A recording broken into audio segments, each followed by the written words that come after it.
Your... Where we at now?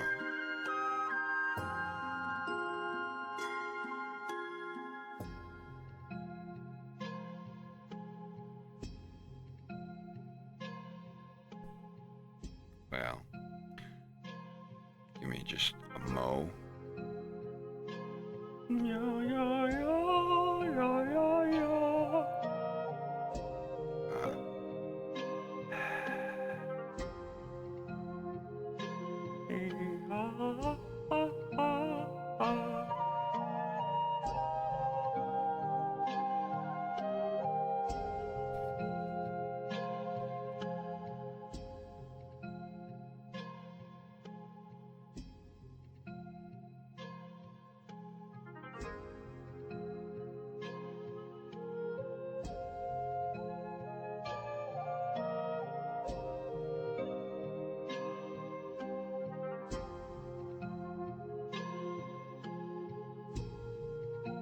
Excellent!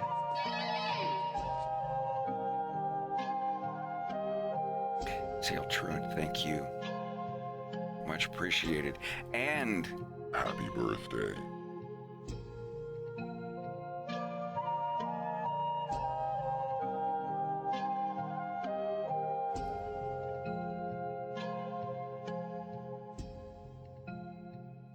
Hope you're having a good one.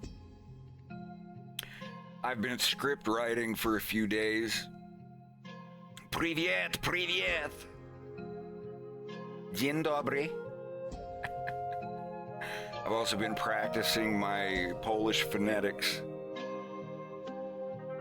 I spoke Wolf's entire appeal into Google Translate in my best pronunciation of Polish, and it got every single word correct instead of one. I thought I said patch instead of fly. Still works. Context is still there. This is going to be the most difficult and complex scene I have ever created in a cartoon. I'm not sure if I'm looking forward to it. But when this scene is done, this will put what I have finished of episode 3 so far over the 10-minute mark. This scene alone is going to be 5 or 6 minutes long, I think. So, we'll see.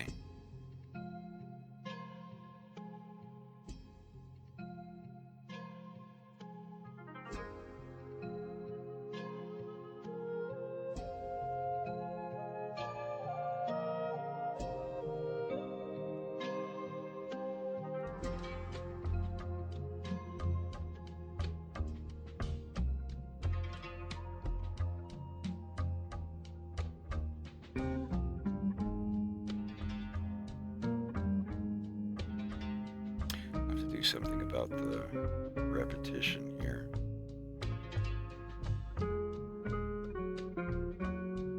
Ooh, I'm back.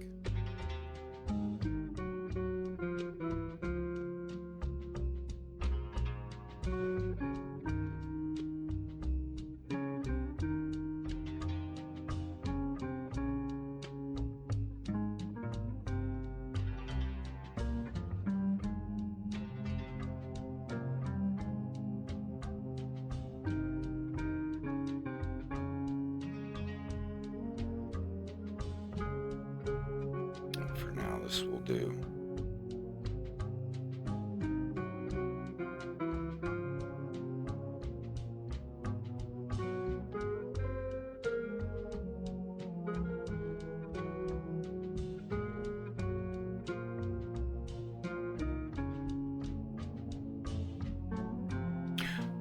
Are there any Polish people in the chat yet? I know I have a couple of buddies that pop on here. I want to try out my Polish, my reading of the script, and like I said, it's not going to be perfect it's supposed to be a character who doesn't know Polish, and he's just reading phonetics off of a piece of paper, hoping that it doesn't sound too bad.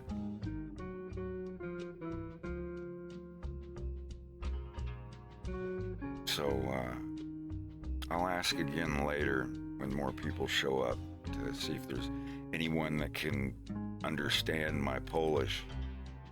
Or I can try the Google Translate thing. I should do that. That'll be fun.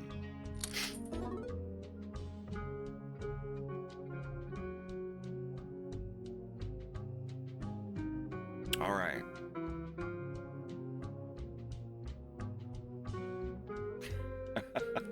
Okay. On the spot. Yeah, I noticed that Kaiser brought me up on the 4-Star Bento podcast. I appreciate that.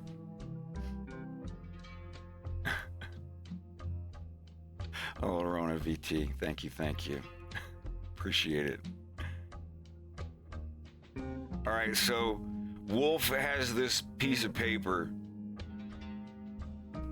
that he has an appeal, and Leon has a knife to his throat, and he's like, please let me read this to your father. Please don't kill me. Just hear me out. I stayed up for several nights trying to memorize this. Please don't kill me.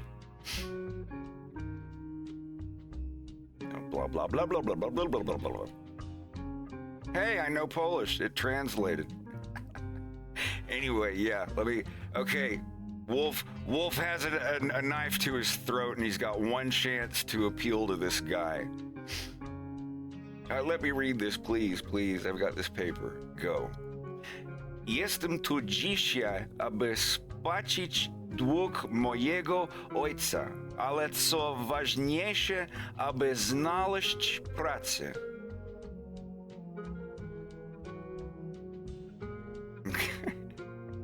That worked? Okay. Na razie nie mam już żadnej przyszłości w Kornerii. Mogę pomóc twojej rodzinie. Ofiarowuję ci mój szacunek, moje słowo i moje usługi.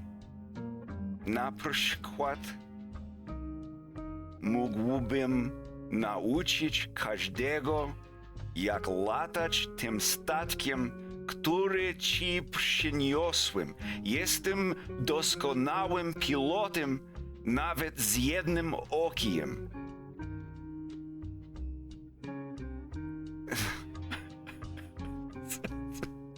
For now, I have no past in Cordelia to help your family. I offer you my respect, my word, and my services.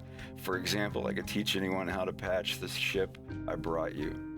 I am perfect even with one eye. Doskonałym pilotem. I didn't get my pilotem there, but future. I have no prospects. I don't know why it said that. Przyszłości. Na razie nie mam już żadnej przyszłości w Kornerii.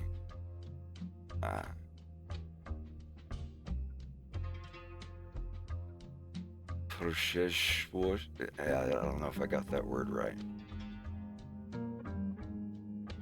I meant to say future.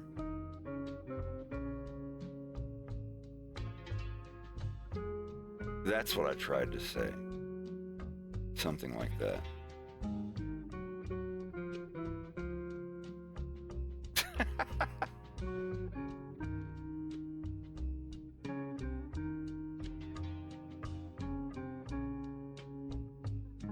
Yeah, Prushish.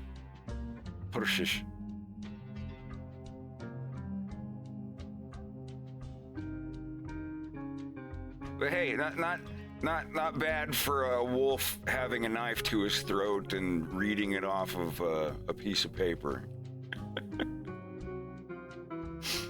So yeah, I'll work on it. Wolf, here, let me just show you the script. I'd like to go over the script too.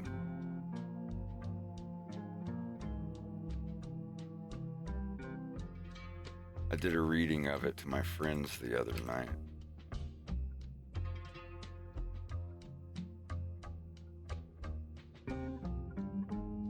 But yeah, the script so far at the very end here it's saying that it's about 12 minutes long. Starting from the very beginning here.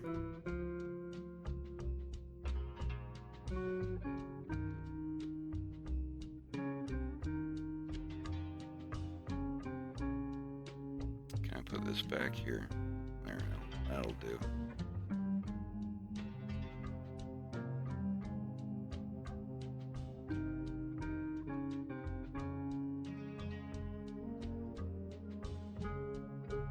Przyszłości. Got it. Thank you, Draco.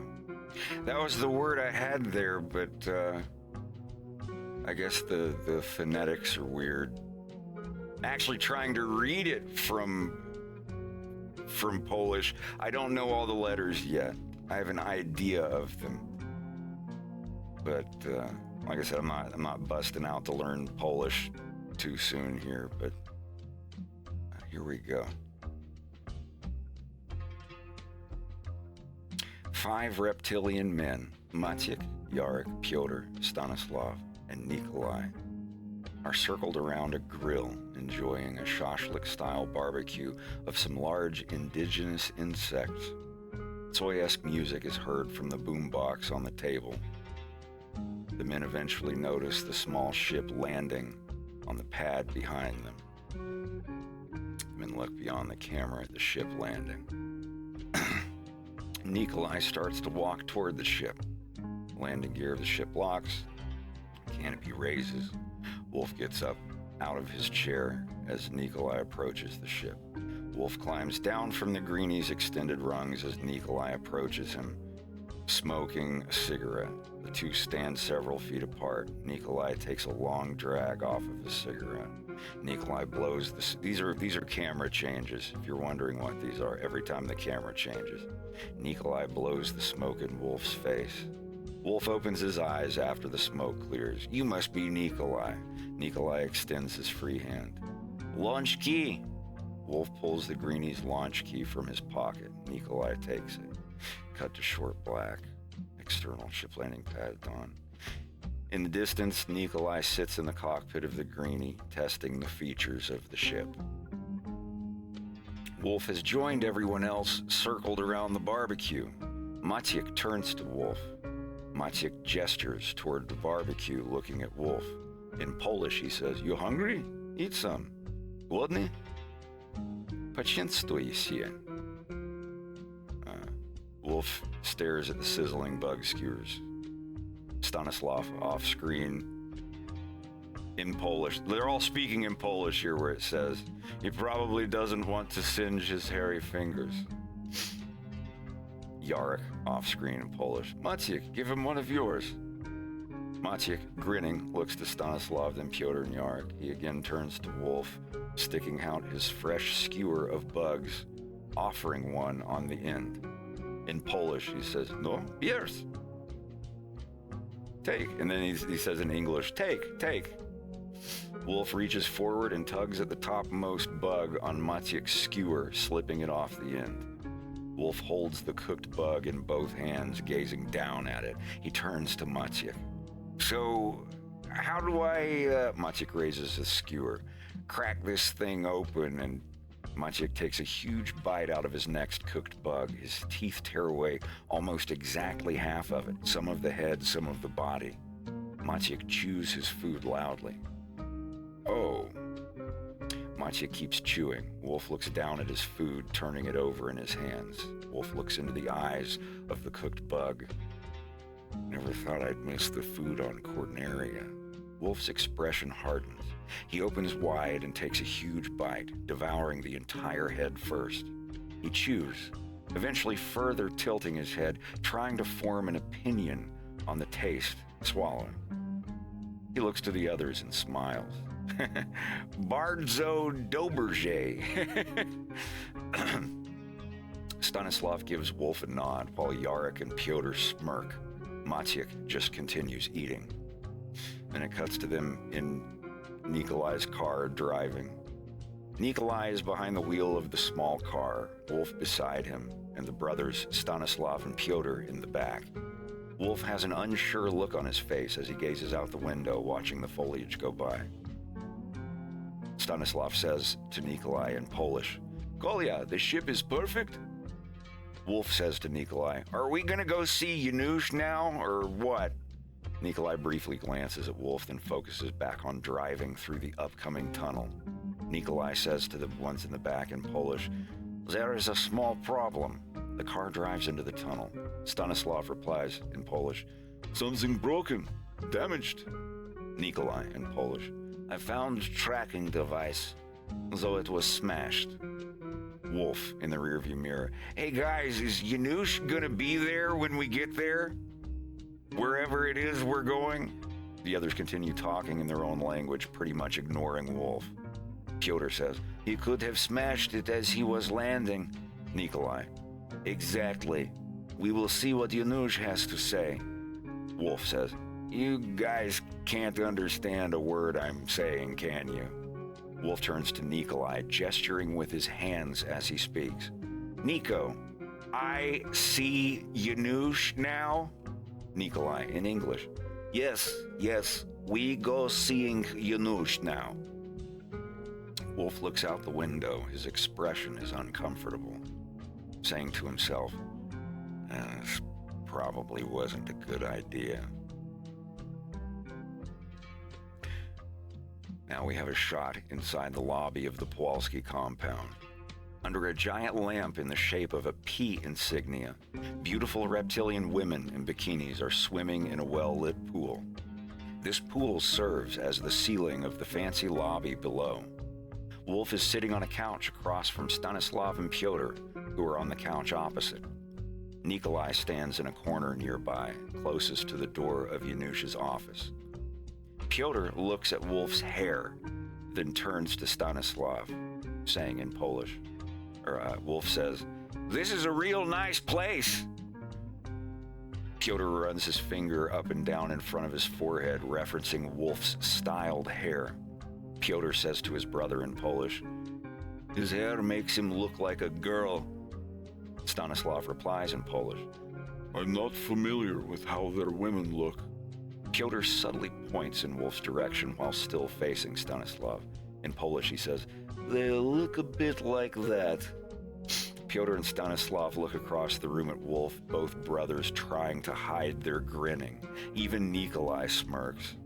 It isn't hard for Wolf to figure out that they are making fun of his hairstyle. A light on the door panel lights up. Nikolai says to Wolf in English, "Hey, you go in now." Wolf gets up off the couch and walks toward the door. Pyotr and Stanislav follow.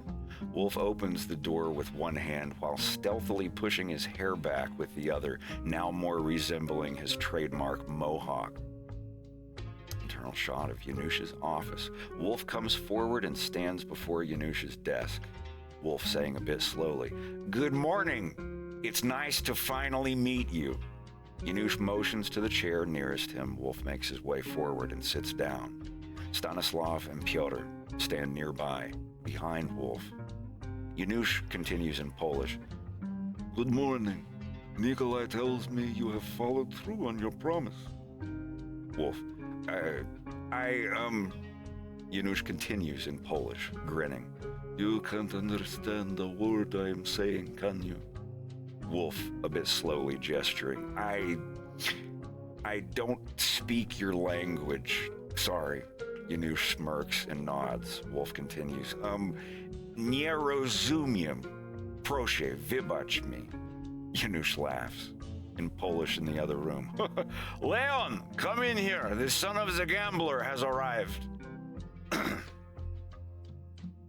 Leon walks in, a younger, more slender son of Janusz. Wolf recognizes him. "Hey, it's Leon, right?" Leon stares at Wolf silently. I brought the ship just like I promised. Nikolai already looked at it, and Leon has a Russian accent, speaking to Wolf. Stolen ship is paying debt? Cale O'Donnell? Wolf looks to Yanush. Yeah, I'm his son. He doesn't know I'm here. Leon says to his father in Polish. The father doesn't know his son is here to pay his debt. Yanush. Yanush says to Wolf in Polish. Nikolai tells me he found a tracking device on the main console of the ship. Did you know about this? Leon translates for Wolf. Did you know track device on your ship? Wolf with no hesitation. Yes, I crushed it as I was leaving Corneria. Leon says to his father in Polish. He smashed it when he was on Corneria. Janusz says to Wolf in Polish. It was destroyed when Nikolai found it. Maybe destroyed when you landed on Fortuna. How do I know you're telling the truth? Leon translates for Wolf. Track was broken when he found it, but maybe you turning it off when landing to here. How we know you saying truth? Wolf very calmly to Janusz. Sir, I came here to pay my father's debt and to ask you for a job. I was careful. No one knows I'm here except for you. Wolf has a slight change in expression, looking down briefly, realizing his last sentence, no one knows I'm here except for you, may not have been the smartest thing to say given his situation. Leon in Polish to his father. He is here to pay the money back and to ask you work. He was cautious. No one knows he is here except us.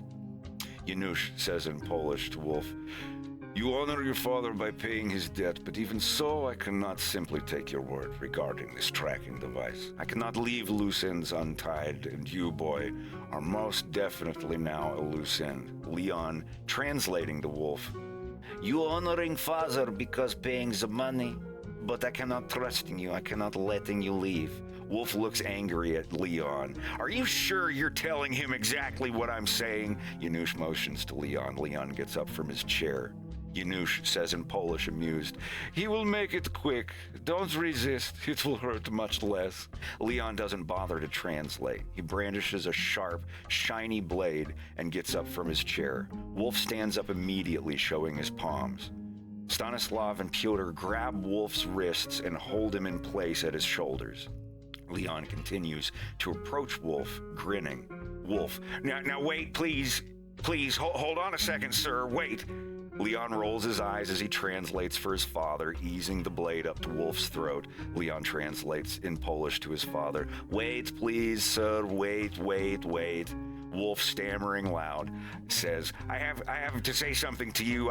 Leon presses the point of the knife to Wolf's throat. Wolf points toward his own coat pocket. Paper! I have a paper in my coat. My coat pocket that I would, Leon presses harder, like to read to you, Mr. Pawlowski. Let me read, please. Proszę. Leon pauses. He looks to Janusz. Wolf quietly, proszę. Leon in Polish to his father. He wants to read you something on a piece of paper. Wolf's face depicts absolute despair behind his huge grin. He breathes heavy. Janusz gestures that Wolf can speak his piece, and Leon pulls the paper from inside of Wolf's jacket pocket. Leon looks over the paper, rough Polish spelled out entirely using English phonetics. He looks confused but hands Wolf the paper. Pyotr frees Wolf's hand but maintains a tight grip on his shoulder. Wolf, slow and carefully, recites what he's written and practiced. Jestem tu dzisiaj, aby spłacić dług mojego ojca, ale co ważniejsze, aby znaleźć pracę. I'm here today to pay my father's debt, but more importantly for a job. Leon keeps the knife to Wolf's throat, but listens, intrigued by the linguistics appeal. Stanislav and Pyotr stifle their laughter for now. Wolf continues, nervous. Na razie nie mam już żadnej przyszłości w Cornerii. Mogę pomóc Twoje rodzinie ofiarowuje ci mój szacunek, moje słowo I moje usługi. Na przykład, as of now, I no longer have any future on Corneria. I can help your family. I offer you my respect, my word, and my services, for example. But he gets interrupted. Stanislav and Pyotr laugh loudly at a particularly hilarious mispronunciation or of him going, ooh, swoogie. And they giggle at each other, going like, ooh, swoogie. Yanush is leaning on his hand, covering his mouth, straining not to laugh. Wolf feels awful in the moment. Leon in Polish to his brothers, hey, shut up! Stanislav and Pyotr stifle their laughing. Leon pokes Wolf in the neck with his blade. Keep doing. Wolf continues reading his paper, trembling.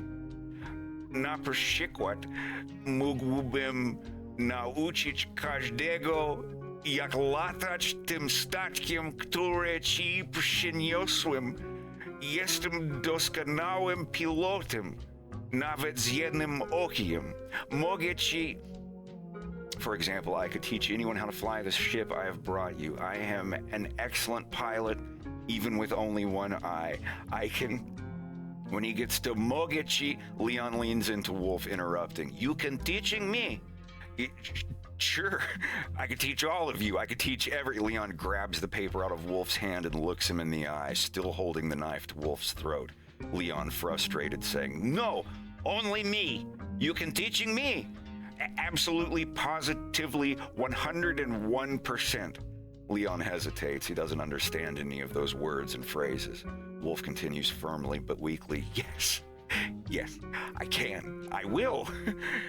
Leon turns his head to his father. Wolf also looks to Janusz. Leon in Polish, Father, I want to fly. Janusz gestures to Stanislav and Pyotr for them to release Wolf. Leon puts his knife away. Wolf relaxes slightly and lowers his arms. Janusz says to Wolf in Polish, do you really only have one eye? Leon, translating, you have only one eye? Wolf hesitates to answer. Yes. Janusz taps the eyelid of his own bad eye and says to Wolf in English, show. Wolf swallows. He looks down, back up at Janusz, then down again. Wolf eventually reaches up and slowly lifts his eye patch, showing Janusz what is underneath. Janusz nods, and Wolf replaces his eye patch. Janusz does an odd fidget as he thinks for a few moments. He says to Wolf in Polish, you will stay here and teach my son how to fly the ship you have brought me. Wolf looks to Leon before Janusz has even finished talking, eager to find out what's being said. Janusz continues, if you are true to your word, I will have more work for you. Leon translates for Wolf, you stay here and teach me. You do not lie, you will have more work. Wolf says, that's fair. Wolf looks to Janusz with a genuine expression of gratitude. Janusz, dziękuję. Janusz chuckles and waves Leon and Wolf out of the room. Leon in English to Wolf, come with me, tell me about ship. Leon and Wolf walk down the hall together, Wolf explaining things about flying. Cue a faint trumpet violin ditty of the Star Wolf theme. Thus, the Star Wolf team's story begins. Stanislav says to his father in Polish, Father, you are really going to have Leon kill him?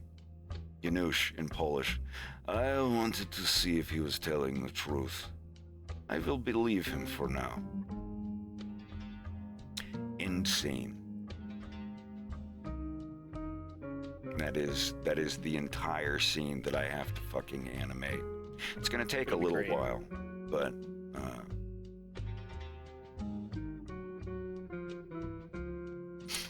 Swoogie. Thank you. But yeah, that's what I'm working on right now with this scene. This is what it's going to look like in the office.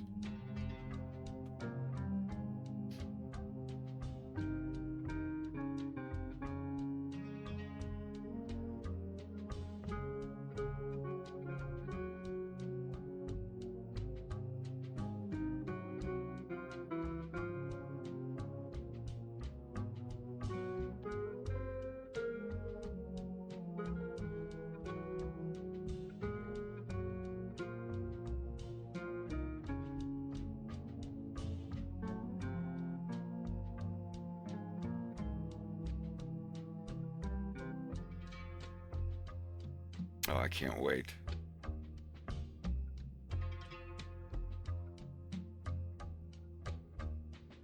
This is going to be fun.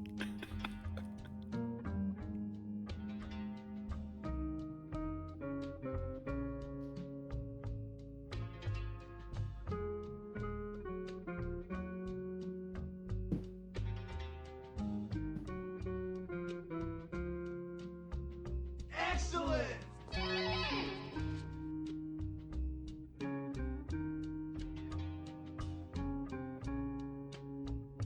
It's fun reading bits of a script.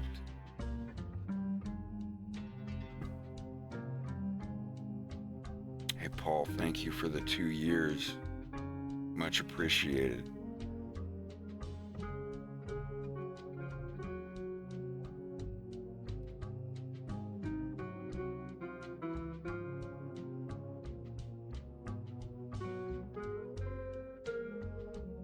I need some water. My mouth is so dry after reading that. If you'll excuse me for just a moment.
What a read. Speaking of reads,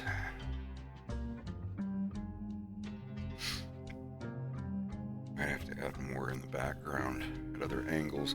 I've got to find what angles that we're going to do this at. But first, I have to animate the 3D models. This scene, I'm probably going to have to break it up in pieces.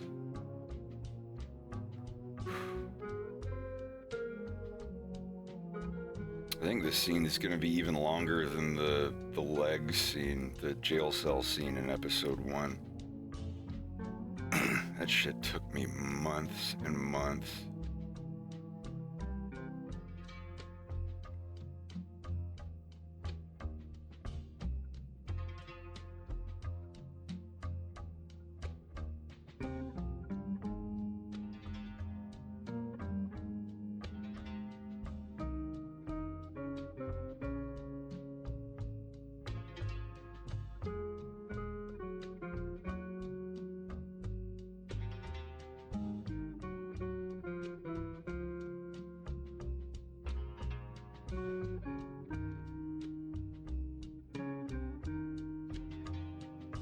I can't wait till summer's over. Excellent! Yeah, Mr. Drew, thank you for the sub. Appreciate it. How's everybody doing?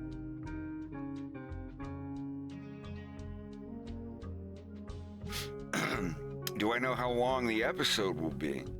Or just the scene? The whole episode, I'm shooting for 30 minutes. If I can get this scene done by the end of the year, I will be very happy. That would be nice in getting 12 minutes of a cartoon done in 9 months. Not too bad. This scene itself is 8 or 9 minutes. Going on the script that I was just reading, scripts do magically just kind of end up being about 1 minute per page. And that's the thing. This whole scene is in one room. It's one room, people sitting, standing around and talking.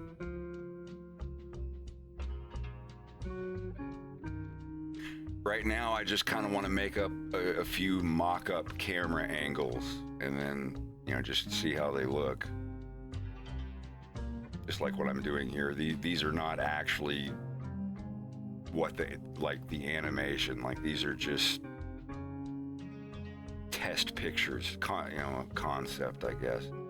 These are definitely going to be their objects for these shots and everything, but for now, they're just little screen tests, I guess.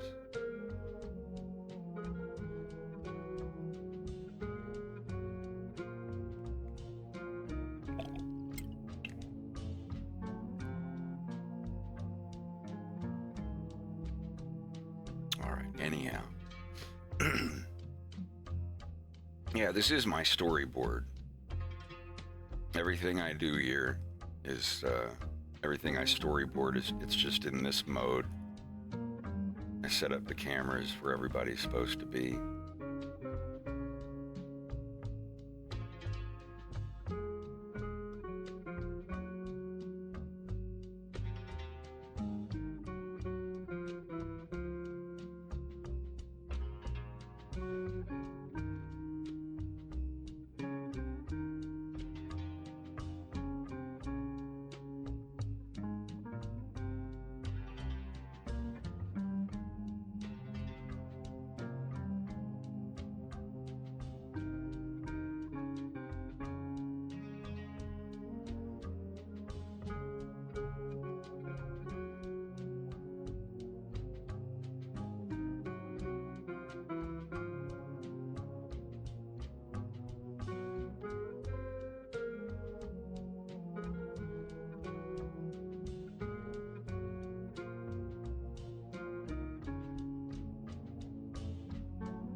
Excellent!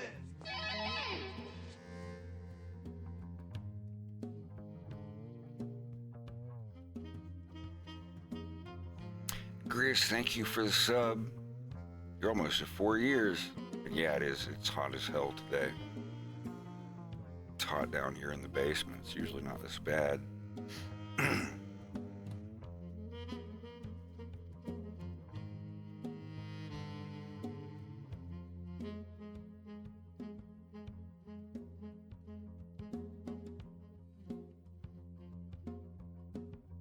Just about. I have every scene in the Blender file so far.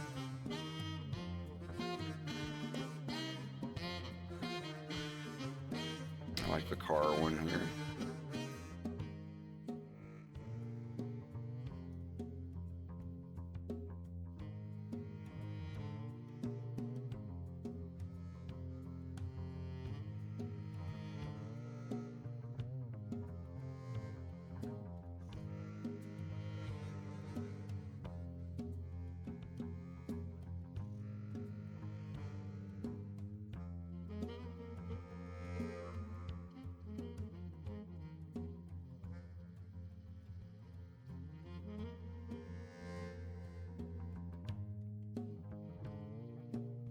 I'll be right back. Sure.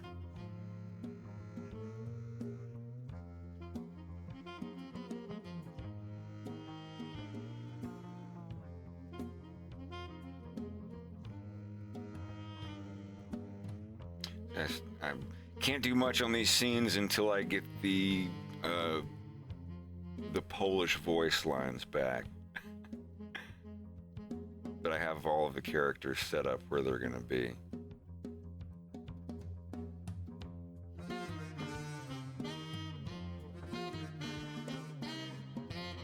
So once I get the lines back from the voice actors, I can just go ahead and put them in here. I'm gonna add some details and stuff on the edges there.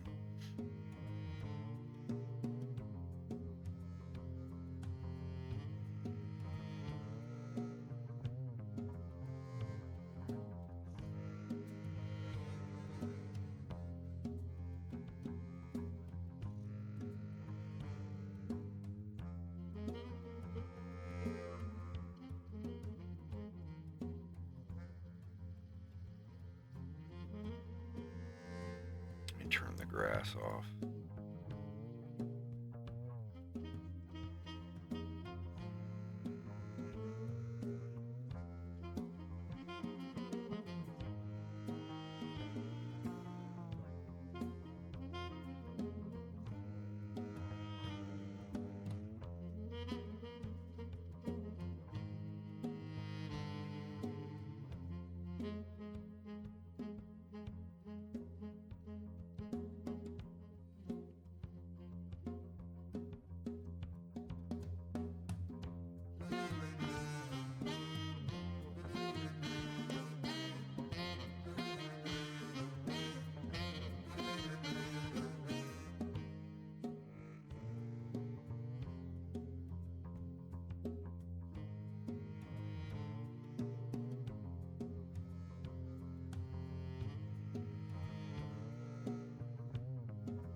Alright, what?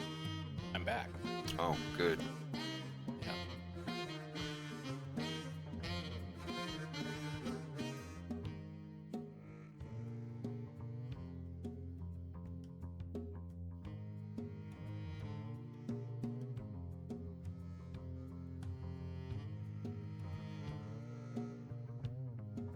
This is where they're going to be making fun of his hair.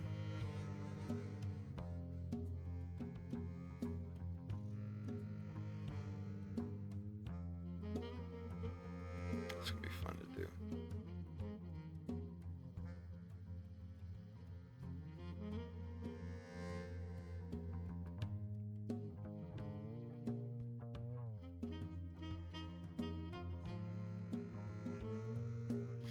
How long does it take to render the second episode? Well, each frame in a Blender project can take anywhere from 10 seconds to a minute and a half, depending on the scene. Some of the scenes can render out in an hour or two. Some of them take overnight. But once all the frames and everything were rendered and I'm just in Sony Vegas, it's about 4.5 hours to render the 4K version out.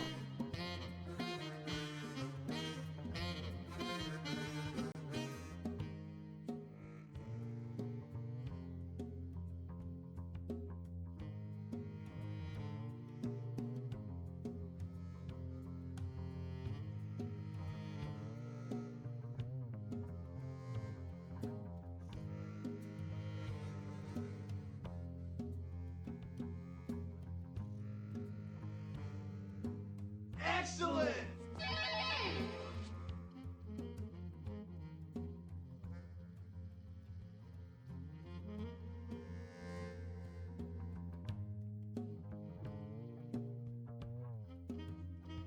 Wolfstar, thanks for the resub.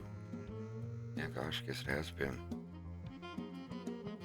It's been almost 5 months since I released episode 2. I still feel like I put it out yesterday.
this is going to be incredibly tricky.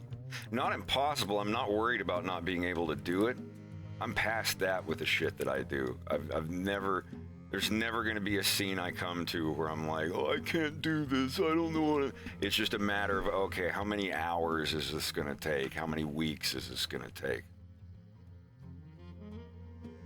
I remember when I was younger, I'd be like, there's no way I could ever do this scene. Now it's just like, I could do it, but how many weeks is it going to take?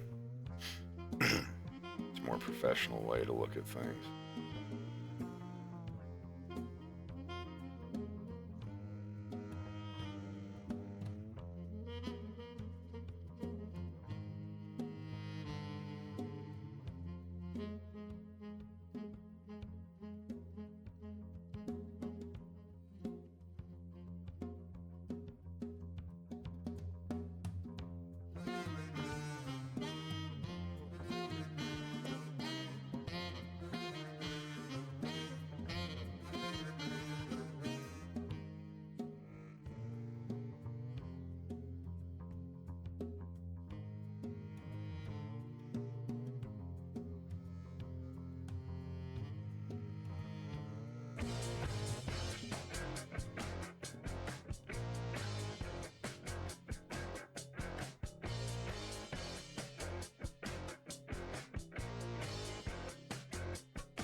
There. I think it's done.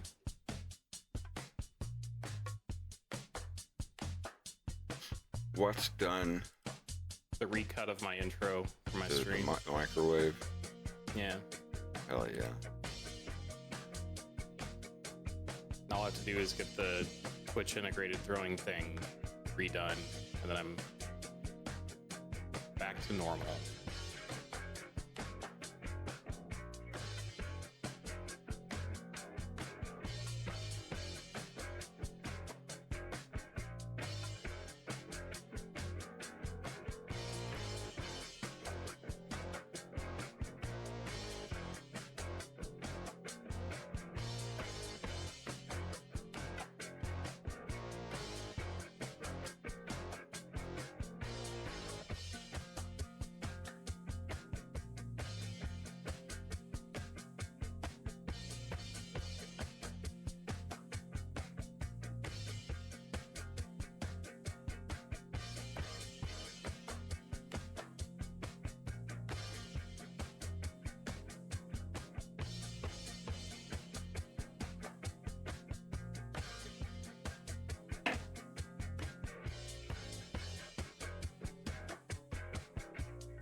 I didn't know you could export into a GIF format in DaVinci. Like an animate, you can make animated GIFs with DaVinci. Yeah, the deliver export video format. Interesting. GIF is, yeah, that's cool.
Yeah, just I took out the streaming layout, I guess.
So there's this company that when packages get lost and fail to get delivered, this company will buy those packages and then sell them as like gachapon things where you can just buy someone's lost package and whatever it is, it's yours. It's like those storage unit shows. I guess that's kind of the same thing, huh?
Sure thing, what's up?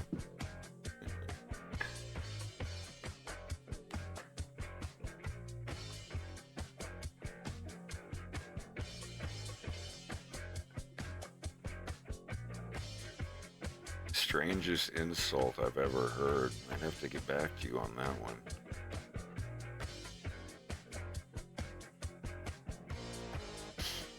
Strangest insult. No. How about you, Rex? You heard a strange insult? Fuck you, bloody bastard. No, fuck you. No, fuck you, bloody. Jesus. Yeah, I can show that. That's a, they kindly insult each other.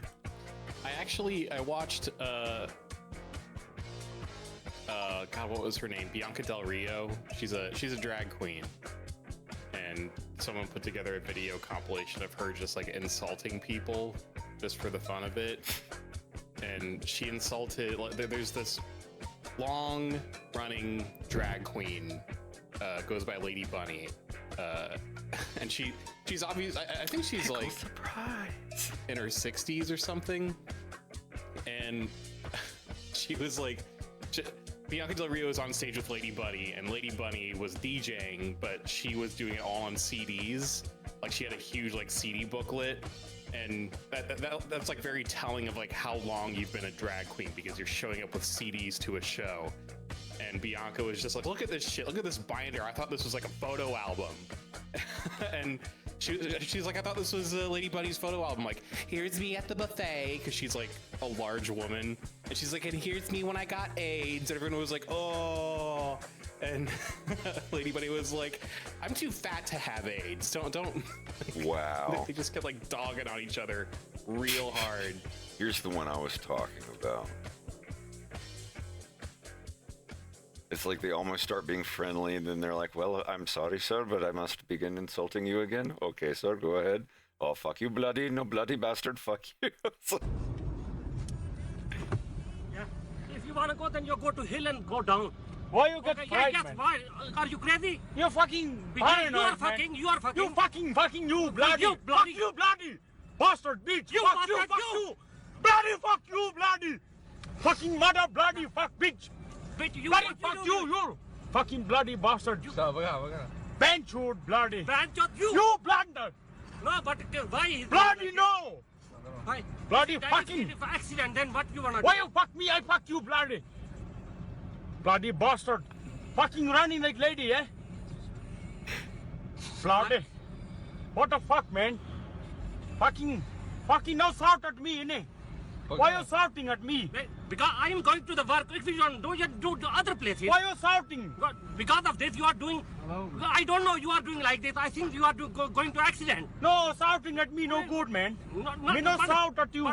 But the thing is that, what you think if you do like this one, you are going at work and somebody else. But do that like one, this. if you running like that one, you gonna fucking fall, innit? But Hurting yourself. But yeah, because of this, I saved myself. That one very icy road, man. Okay, have a nice day. Bye bye.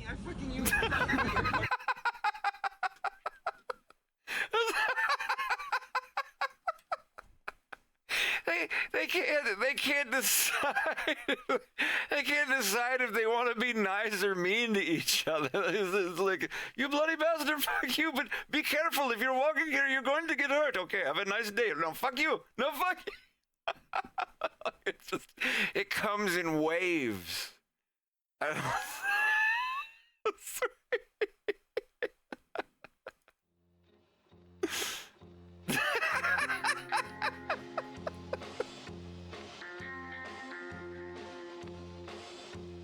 Oh my god.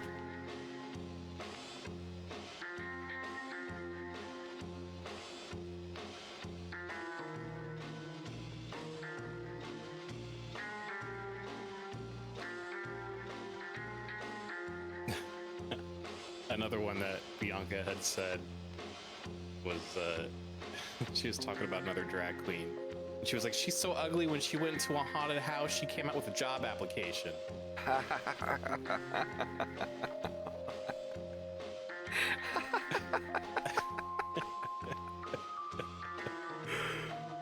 Oh, Christ.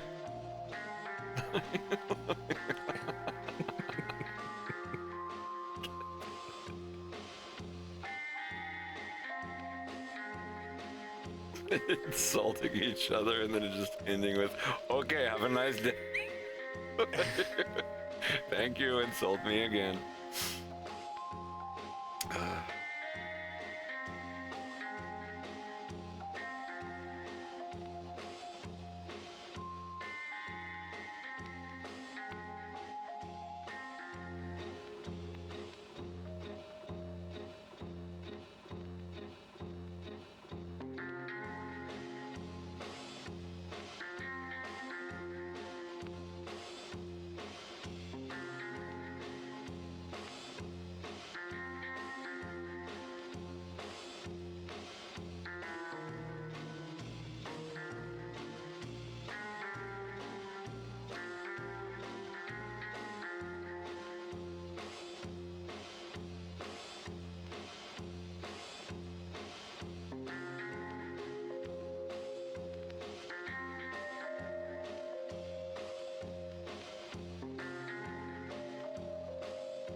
Oh yeah, the old, the democracy. This is the Democracy Manifest right here.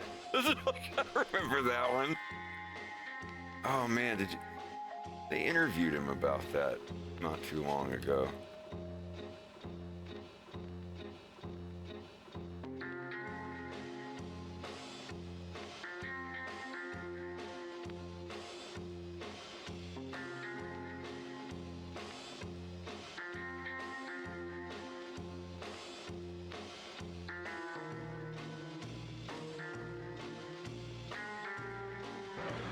Yeah. I think this is stream safe. Apologies in advance if it's not.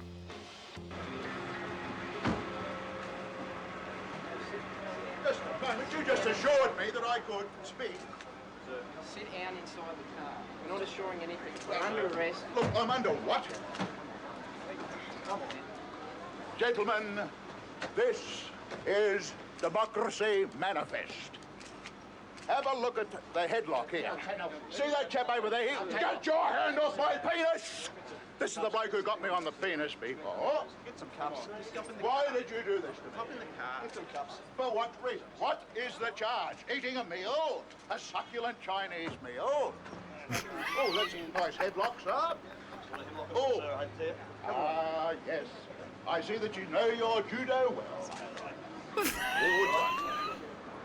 And you, sir, are you waiting to receive my limp penis? How dare get your hands off there. No, we've only got one cup. Ta-ta and farewell. So I guess get him in the car. One cup, look.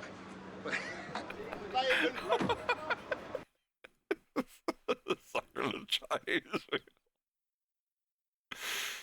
Oh, Lord.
God, this is going to be a pain in the ass.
What's going on? What is going on in here?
Oh my god, someone just sent me like a freaking rad piece of fan art.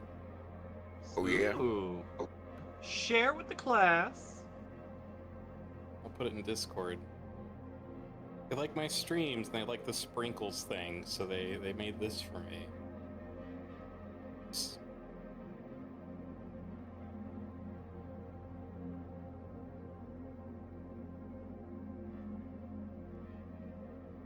Oh my god.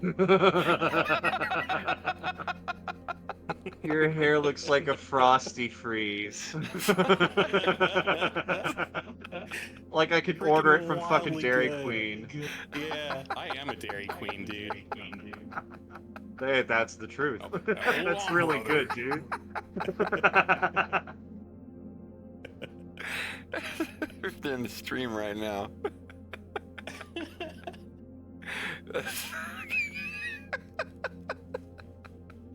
It's sublime. Very well done. Yeah.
Hello, hello. How's it going?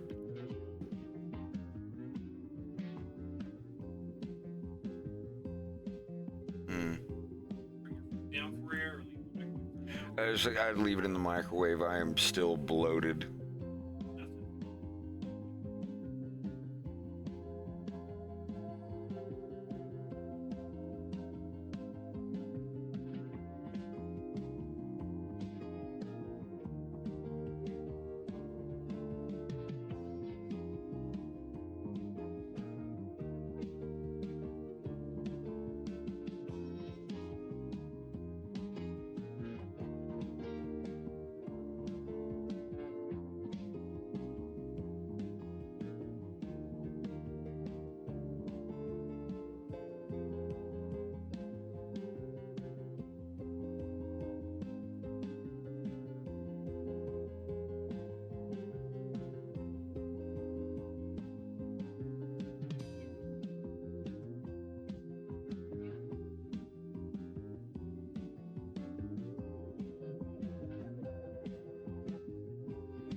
Excellent!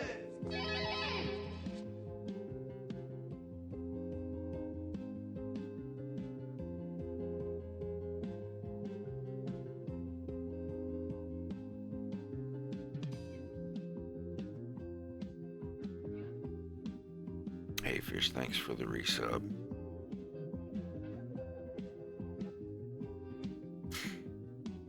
Yeah, QT, everything's going pretty good.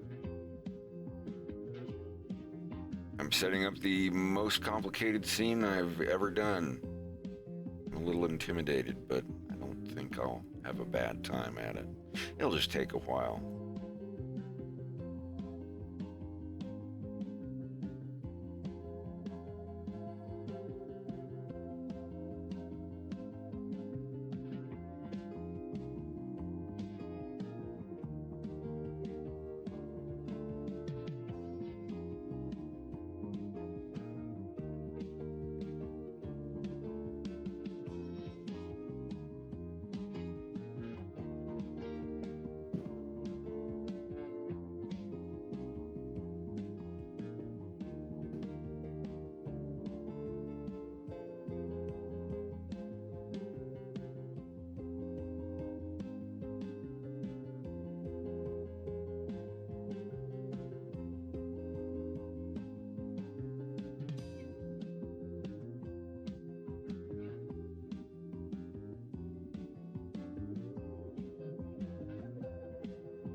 How's the work coming along, Rex?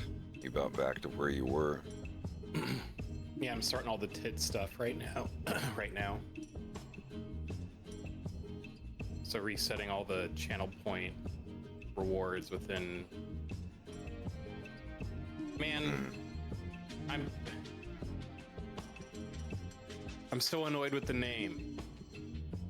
What I really name? am annoyed with the name of the program. Oh, Tits. I get it.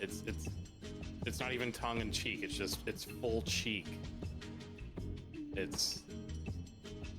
I had to think of a different name for it when I'm talking about it.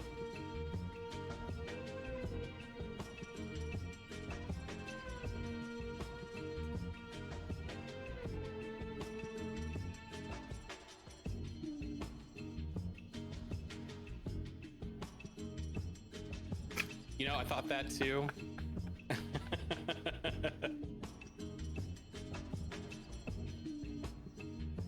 The name is a little too close to the chest. How about that?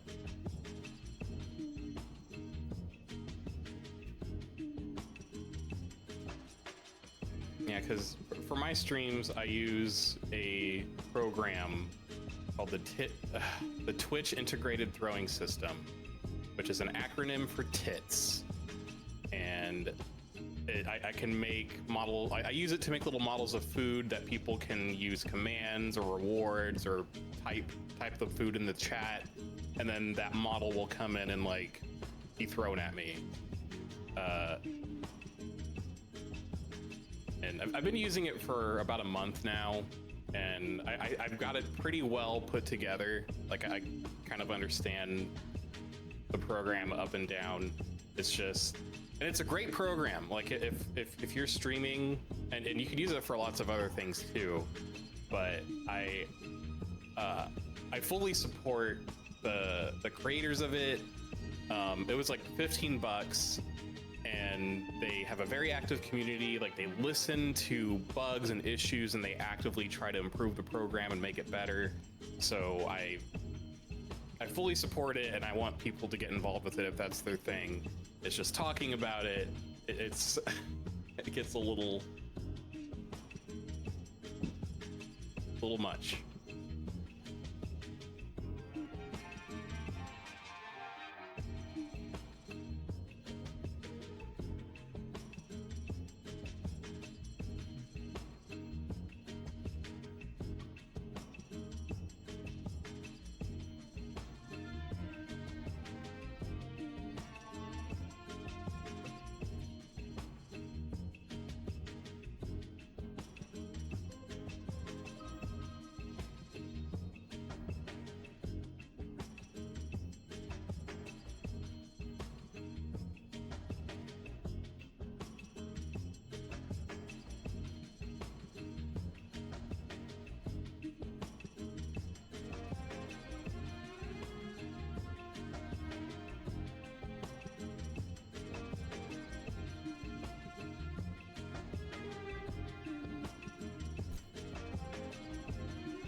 Have you?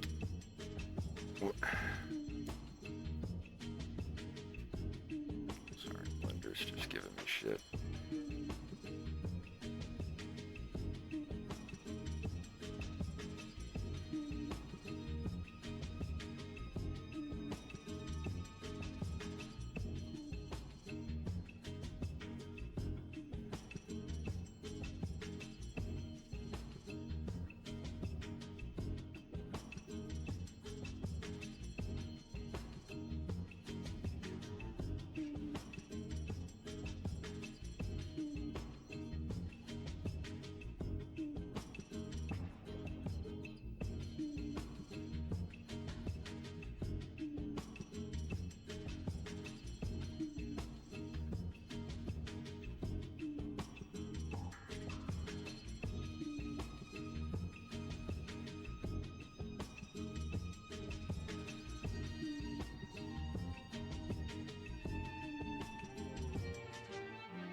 I'll be back in a second.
I can never really tell if he's there or not sometimes. Dude, big mood. I know how you feel. Sometimes I don't feel like I'm here at all. Am I here?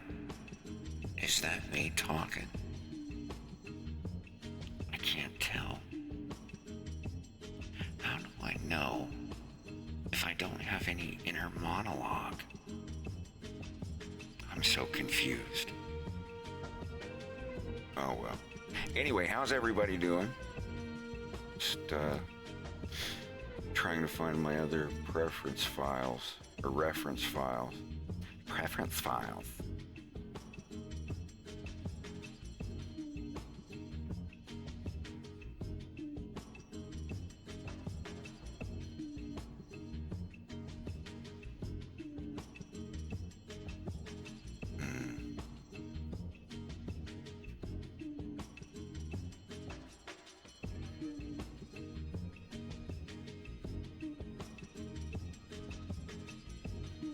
I wish it wasn't so hot down here.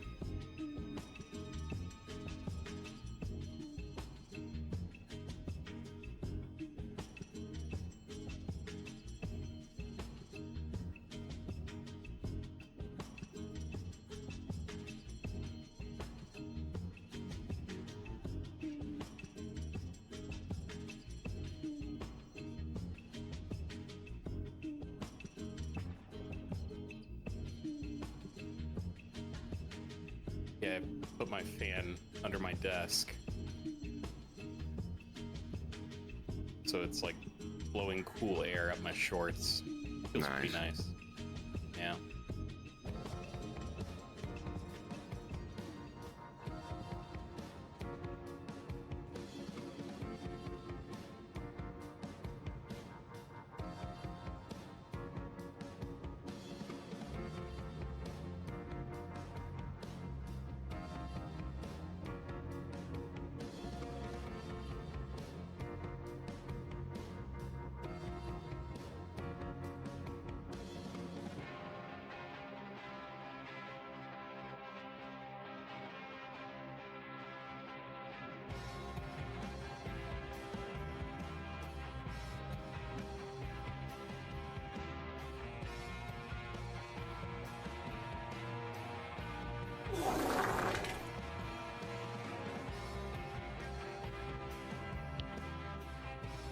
Hello.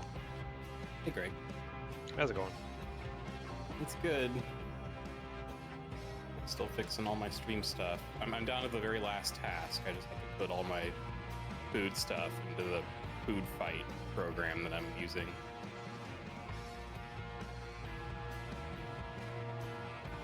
I'm just shuffling around my shop.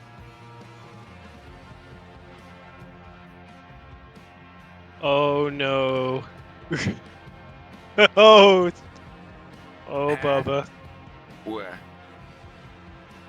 That screenshot Bubba posted. Oh yeah, it was because like Fred was saying that he was feeling too bloated, and I immediately remembered that Drew sent me that picture from Baldur's Gate.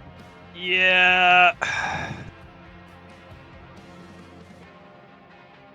That hyena does not meet a good end.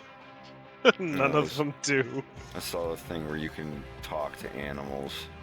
The talk to animal stuff in this game is absolutely incredible. But no, they are. I don't remember what the name of the hyena beast race is in Baldur's Gate. Knolls? Knolls, yeah. Yeah, Knolls, Drew already told me it's burst like- out of them, yeah. Yeah. They eat too much people meat and then they turn into gnolls. Yep.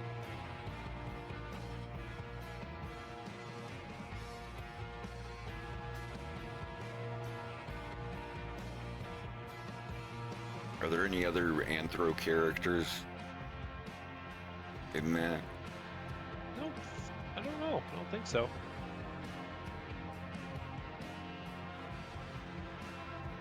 If you don't count that dragon dude and kobolds, I think that's pretty much just about it, isn't it? I think so. Although I do know there's like tons and tons of different races and stuff in the game, so Lord knows.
Steve, there's a program called FaceRig. I use FaceRig, but I strongly recommend using VC Face instead. Rex, I don't know if you could provide a good tutorial video link in the chat of where you got sure started. Mm-hmm. I'd like to try FaceRig at some point too, because it would be nice to not have to use shortcuts for some of the expressions that I do. But if you're just starting out, VC Face is fantastic because it's also free and it's genuinely really good. Yeah, let me find a good tutorial.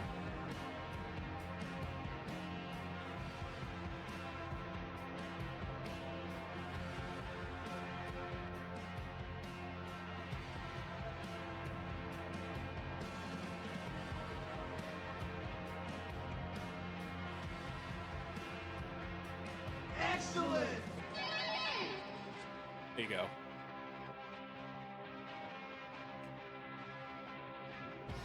Spammer, thank you very much for the sub.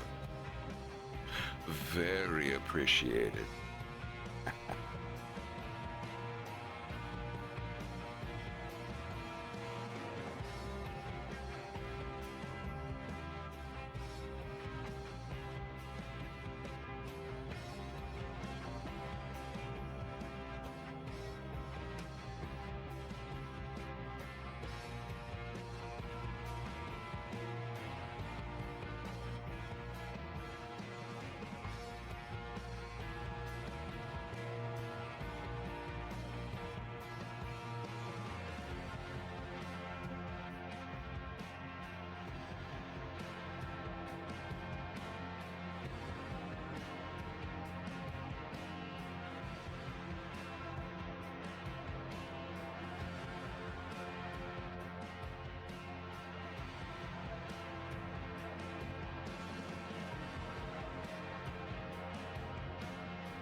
Yeah, I didn't like the animes. You have to put in your Twitch profile when you pay every month. And if you are a more famous Twitch streamer, they charge you more to use their new face rig program. So you have to pay a famous tax. I think that's so dumb. It's one of those programs where you keep paying for the program after you already bought it. I'm not a big fan of that. And I still use the old face rig thing that they got rid of. You could still use face rig, but you know, you're gonna have to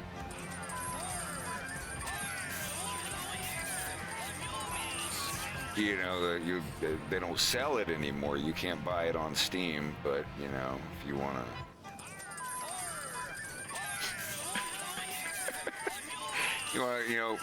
search for it yourself.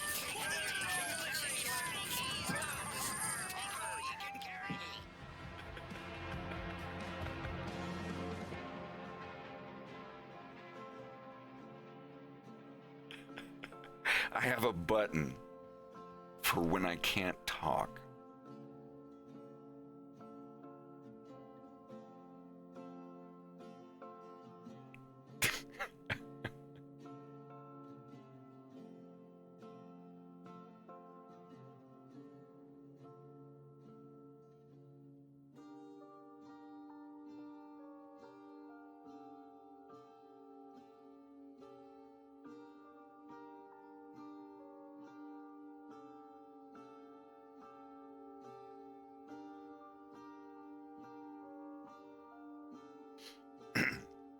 No, I don't know if they changed it when it came out. It was, like $10 a month, but if you have more than 1,000 followers or 10,000 followers or whatever, you have to pay $10 extra a month. And to make edits of your characters, they originally charged you 99 cents per upload and edit. So you pay $1 to upload your character and one of their eyes is crooked. It's like, oh, I gotta go fix the eyeball on my model and upload it again. To upload it again, that would have been another $1. Like, just scummy. I would call those people scum to their face. That's so nasty. And they did, they got blasted. They got blasted down to 9% feedback on Steam. And then they made the changes. Yay, give them, a golf clap for making the changes, but they only made them after everyone complained and ragged on them for it. It wasn't their own choice.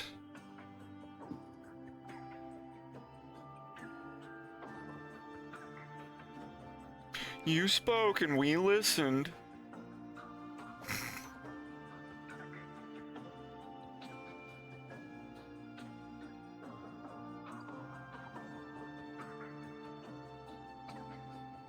Brothers aren't so nice to you now, are they, Wolf?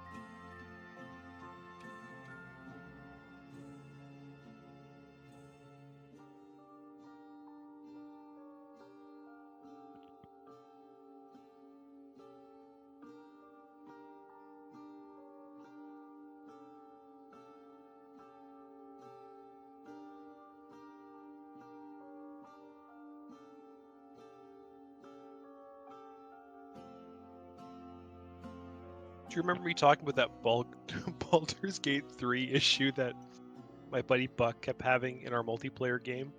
I don't remember. Where his the drow, yeah, every time we'd go to camp and there'd be a cutscene, for whatever reason, his drow would be buck naked, and you just watch this cutscene, and they're almost every single shot of it would just be this naked drow and his purple bits hanging.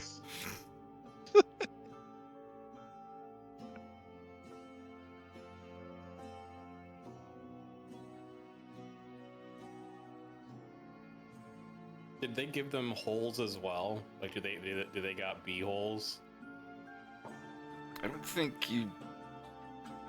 Well, I don't know. I couldn't can't say I've checked. Spread him. Show me his shame.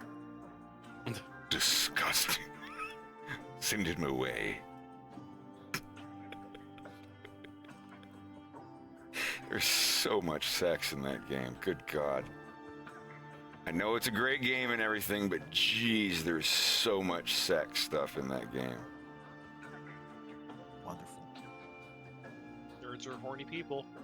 If you ever sat down to a tabletop game, there are those who are at times there too. Sex sells, dude. I'm 100% behind it. Because here's the thing. Like... Or in front of it. Are you a rogue? Rogues always do it from behind. If there's gonna be capitalism, you gotta go and as I mean that's a whole other can of worms. But all I'm saying is like, if we're going about capitalism, include the sex. If you're doing puritanical capitalism, then that shit sucks. I mean, capitalism sucks anyway. But like, put the sex in it. Like, obviously it works. We're making like, sex makes money.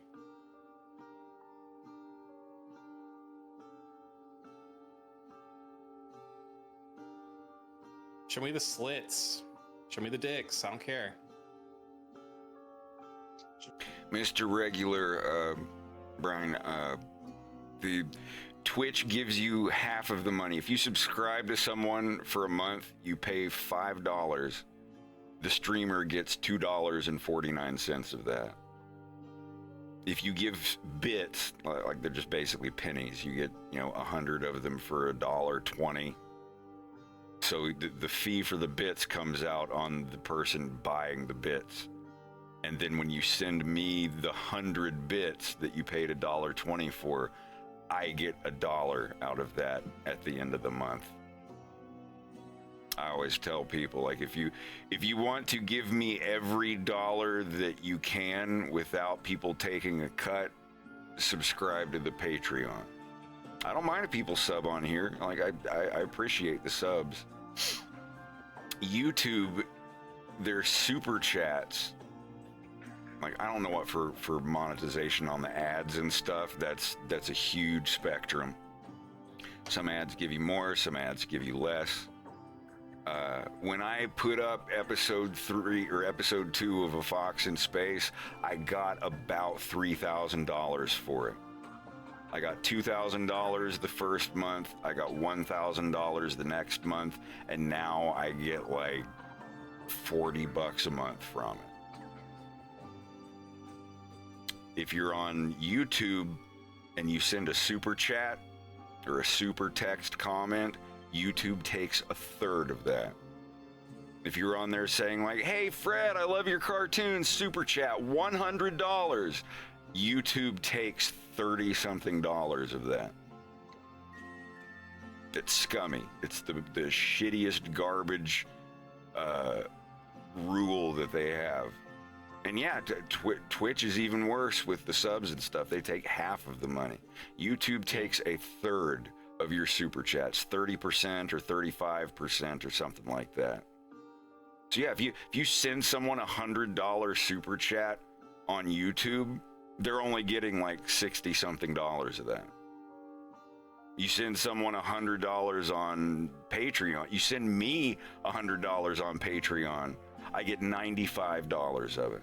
I'm an old founder of Patreon. I was on there like on the first couple years, so I'm grandfathered in at 5%. I don't know what the new one is, 10 or 15. But yeah,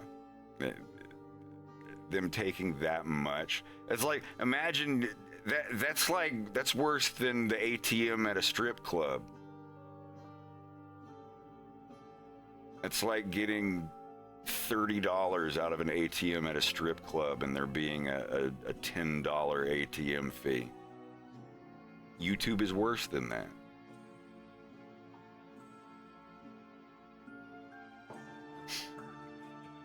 I'm trying to see how much I got from ads from Twitch. this last pay cycle. I got $13 from ads. It's not bad. Yeah. I don't think I've really touched my ad settings. I don't know when they come in.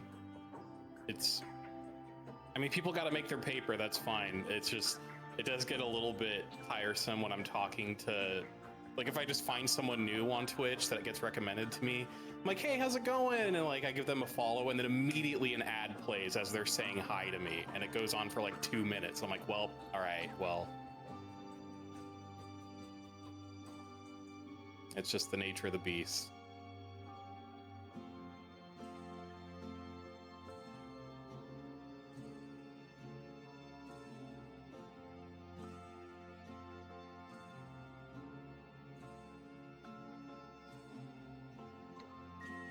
You can pick 8% or 12%.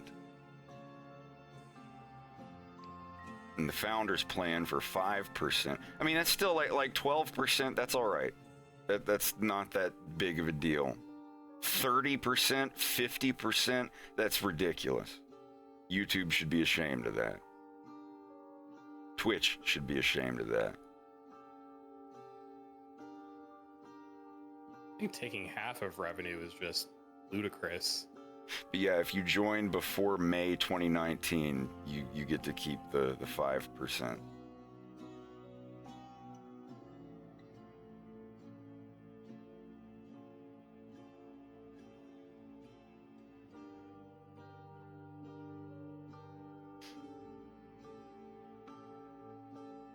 So I'm blessed.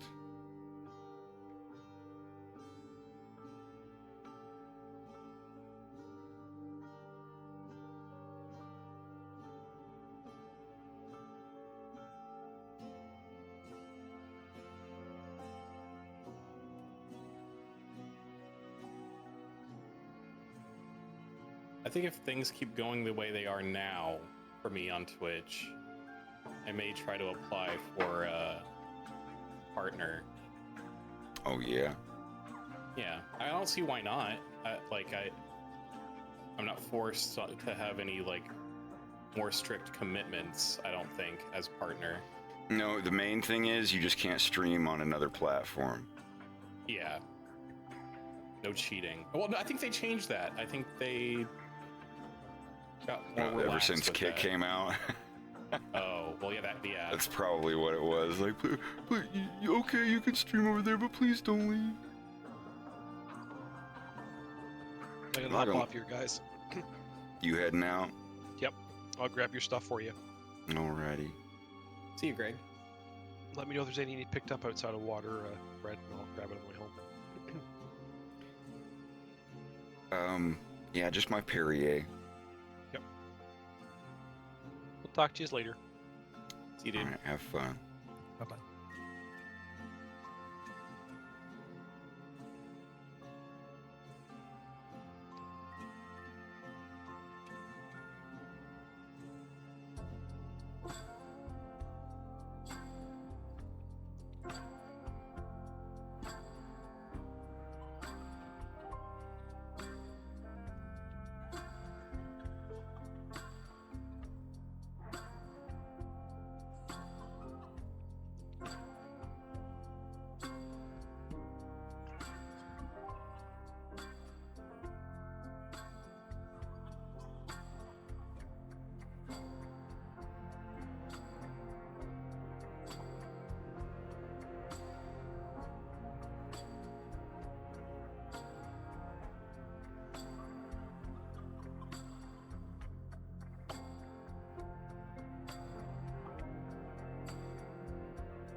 Na-na-na-na-na. Ba-ba-ba-ba-ba.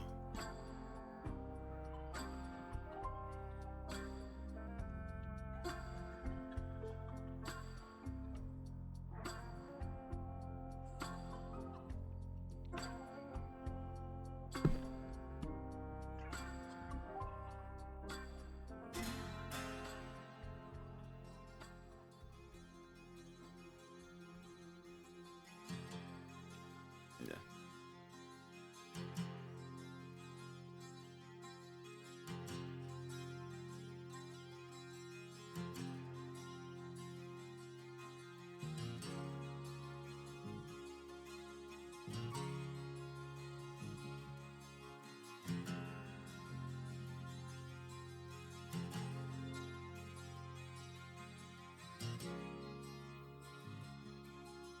Yeah, I played the shit out of Baldur's Gate 2 right when it came out.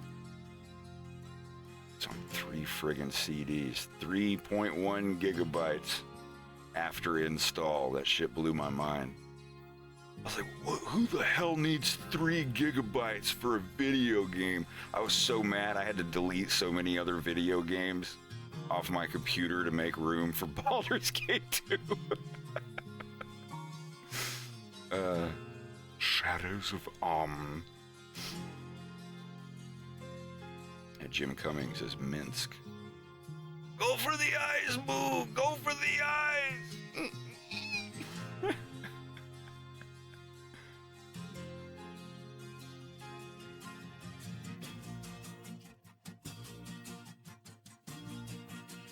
I wonder what the first terabyte video game will be.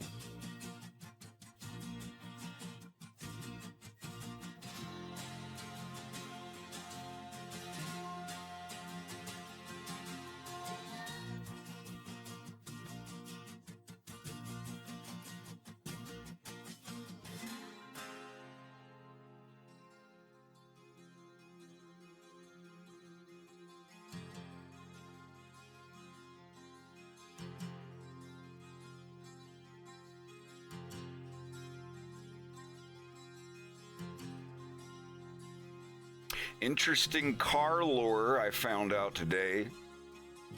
I got my Subaru Crosstrek 2023 with manual transmission. I was going to get a 2023 Subaru Forester, but in the year 2023, they stopped doing manual transmissions on the Foresters. The only hatchback or SUV style vehicle that Subaru does now with a manual transmission is the Crosstrek in 2023. And I got one, brand new, still has only like 5,000 miles on it. And I've had it almost a year now. And just found out today that they are no longer doing Crosstreks in manual starting on the new ones, 2024. So I now have the absolute last SUV made by Subaru with a manual transmission. Hey, Dreamkeepers, Comic and Friends, welcome. So I really want to hang on to it. Excellent! And thank you for the resub. Very appreciated. Charlie's into Twitch.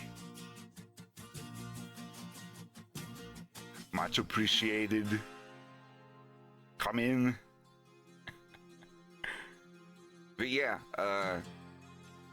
it's interesting that it's the one car I found that has a manual transmission in it that I wanted, and I bought it, and now they aren't making them anymore. I love stick. I don't ever want to drive anything other than a stick shift. I said that if I ever get an electric vehicle, it's got to be manual transmission. And I know that makes no sense. There's no, gear shifting in an EV. So unless they make some pretend thing that I can shift, I don't want one. Wait, did they actually make a manual transmission EV?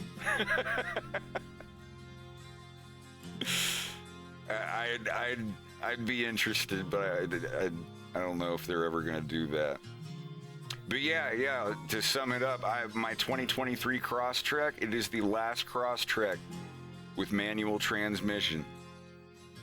They're not making them anymore. 2021, I think, was the last Forester that had a manual.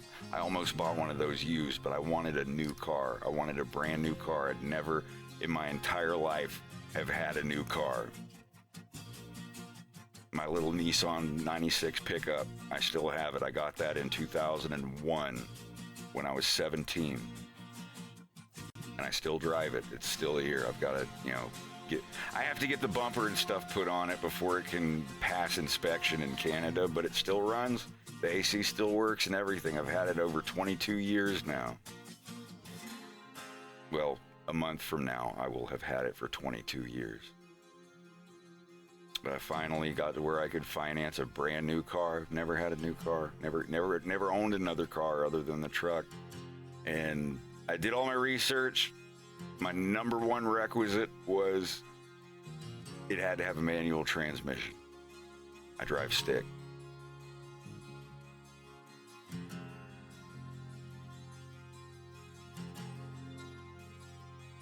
And of everything I looked at, how much they cost, what I wanted out of one, it's a low trim, it's a lower horsepower, but it is the last Subaru with a manual transmission that's like SUV class. They're not doing them anymore. Just that CVT. Everything's CVT.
Porsche Taycan electric motor is attached to a 2-speed.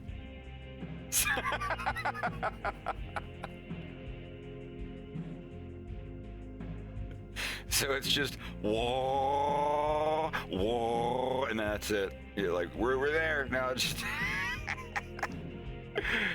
nah, that's all right. But yeah, I really like manual transmissions. I don't think I would ever want anything else. That'll suck. One day they're not going to exist anymore, but I had my truck for 22 years. If I have this one for 22 years, that means I'll be 61. Jeez.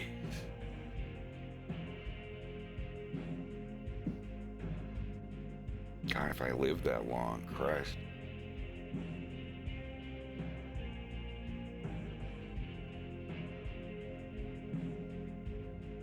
We'll see.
Hey, Kimi, how you doing?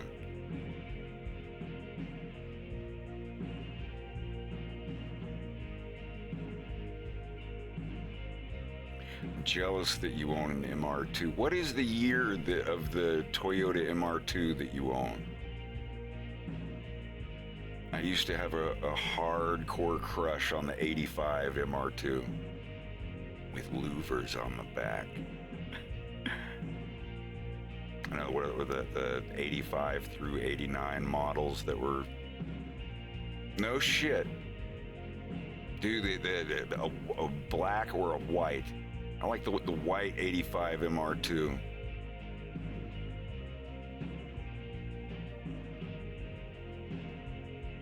I just love the look of that car.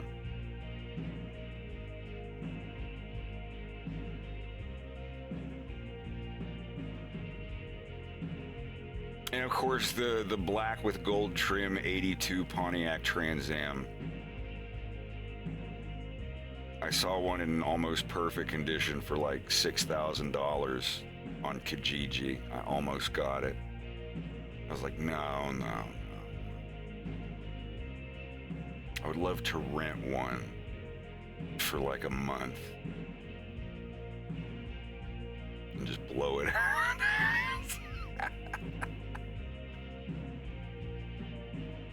Yeah, man, find a girl with an Oldsmobile, man. Groovy Olds. And go steady with her until I blow the engine out.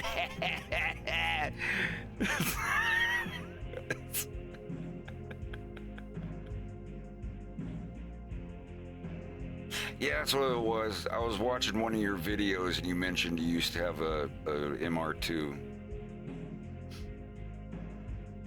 Yeah, I like the 85.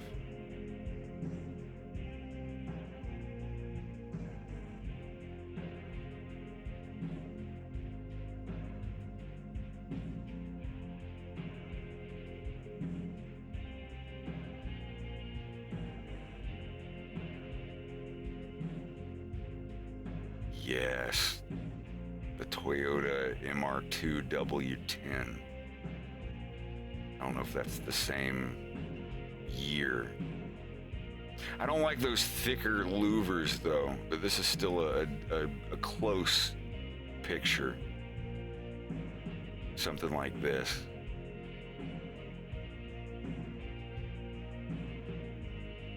I don't like the louvers being that thick, but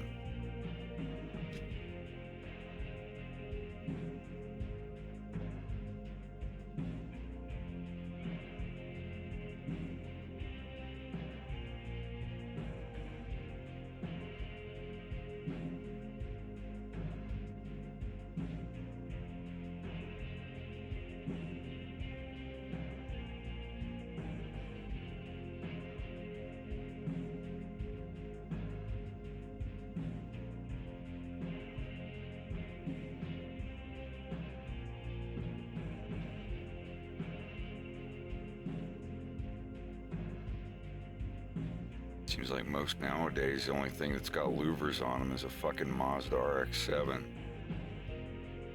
I love it. I love the way it looks. It's the main reason Reese's car had them on the back. It just looks so neat. I love those mid-'80s. I think mid-'80s had the best looking cars. Like that, I don't know,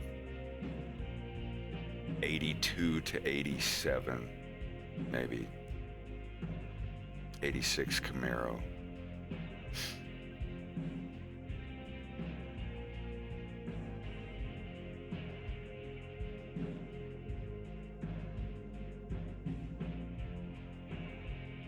I want the Stingray that Blade had.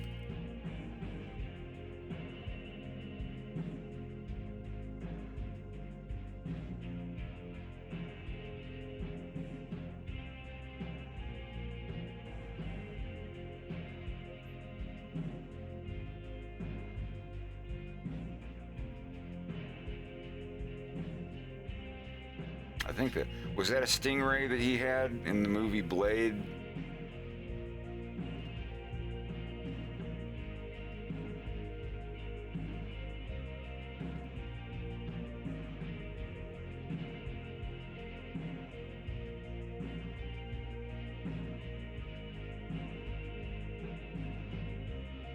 Wait, was that a... I thought that was a Stingray.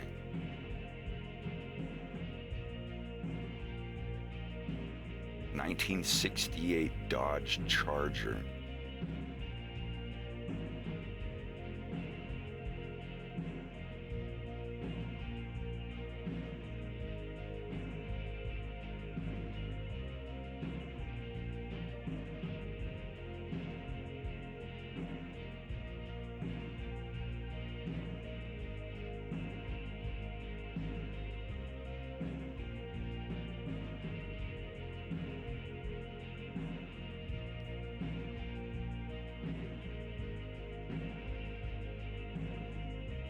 Yeah, I guess it is the 1968 Dodge Charger. Not a Stingray. The General Lee. If I couldn't have an 82 Trans Am, I'd have a 77, the one from Smokey and the Bandit. I'm not a car nerd, but I'm more in for the looks of it.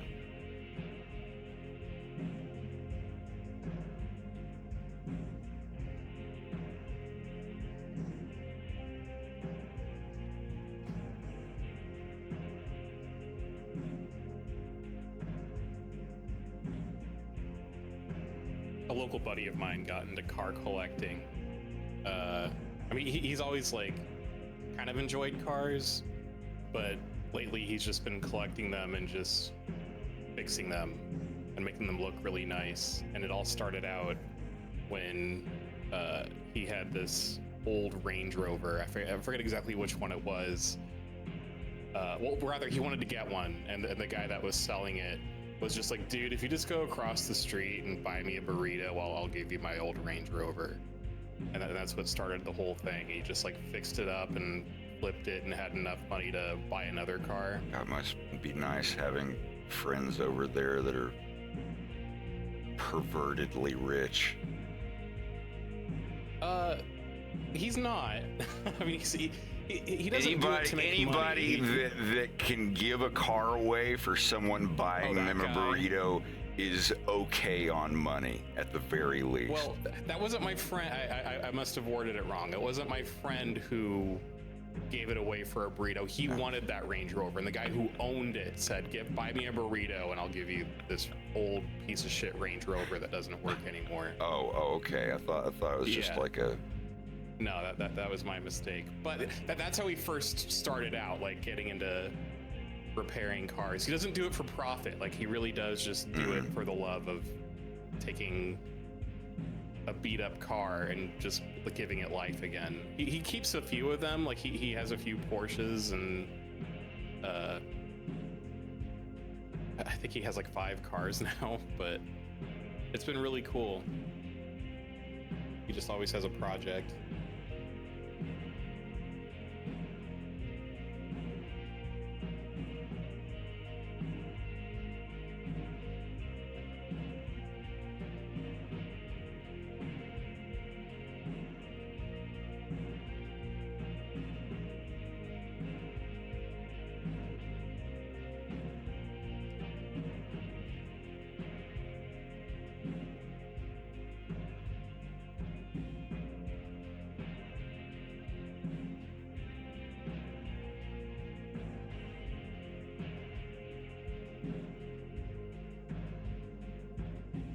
Honestly, I think that's how I would go about doing it too, because I'm also not much of a car person. I'm just car stupid, I'll admit it, and I also don't really need one where I live.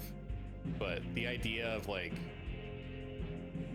I don't know, just like fixing them and making them look really nice again, and then giving them to someone who would appreciate it or needs it.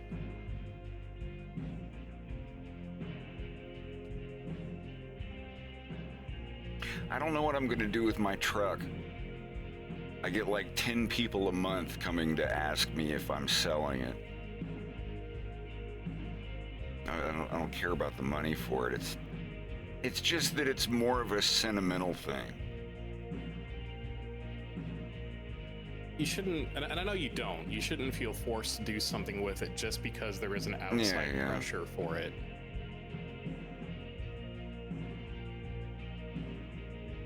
Are we in the right thing? I don't think. No, we are streaming one, but I'm trying to figure out why my voice thingies aren't showing up. Oh.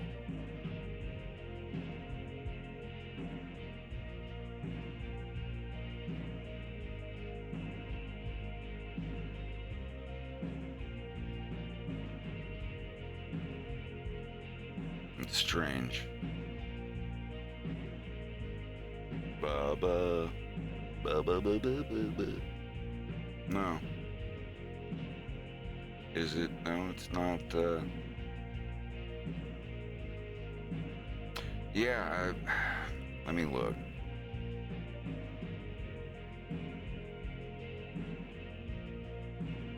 Oh, yeah. Hey, Everett. How you doing? I can't get the Discord thing to work. Mine has been working for a long time. Voice widget.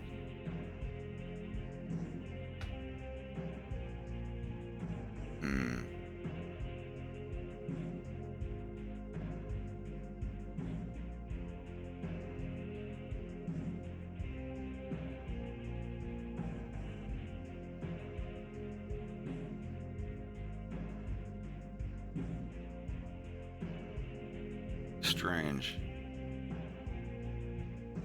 It's like it was deleted.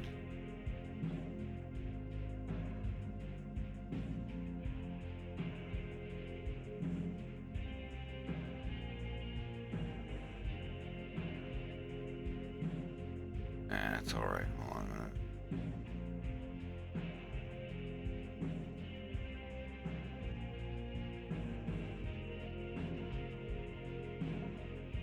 No, not at all.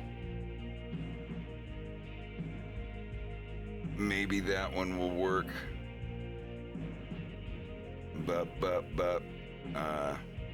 Do. Yeah, there it goes. Now I just have to copy that one over.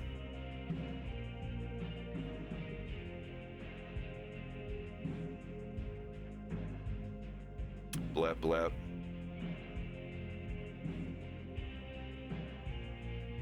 Is it there? Okay, it's up there.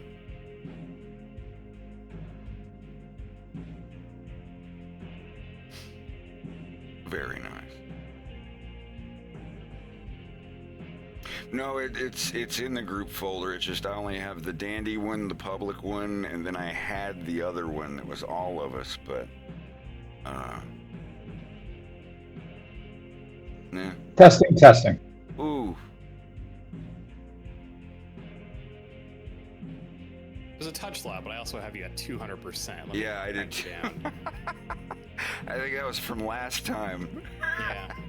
No, you good. You good. Yeah. That was on us. Sorry, now I'm on my phone with a Bluetooth headset. Nah, you're fine. Still sounds good.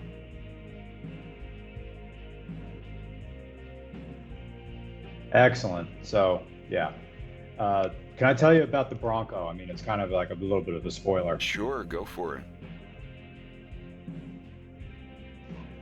Okay, so earlier for the show, we got a chance to drive the 2023 Bronco, and I went into it like pretty jaded because I'm like, this thing is just another signifier for people who have a problem with whatever like bit of manliness they think they have forgotten. I look at it as a car for young men who are already primed to be old men.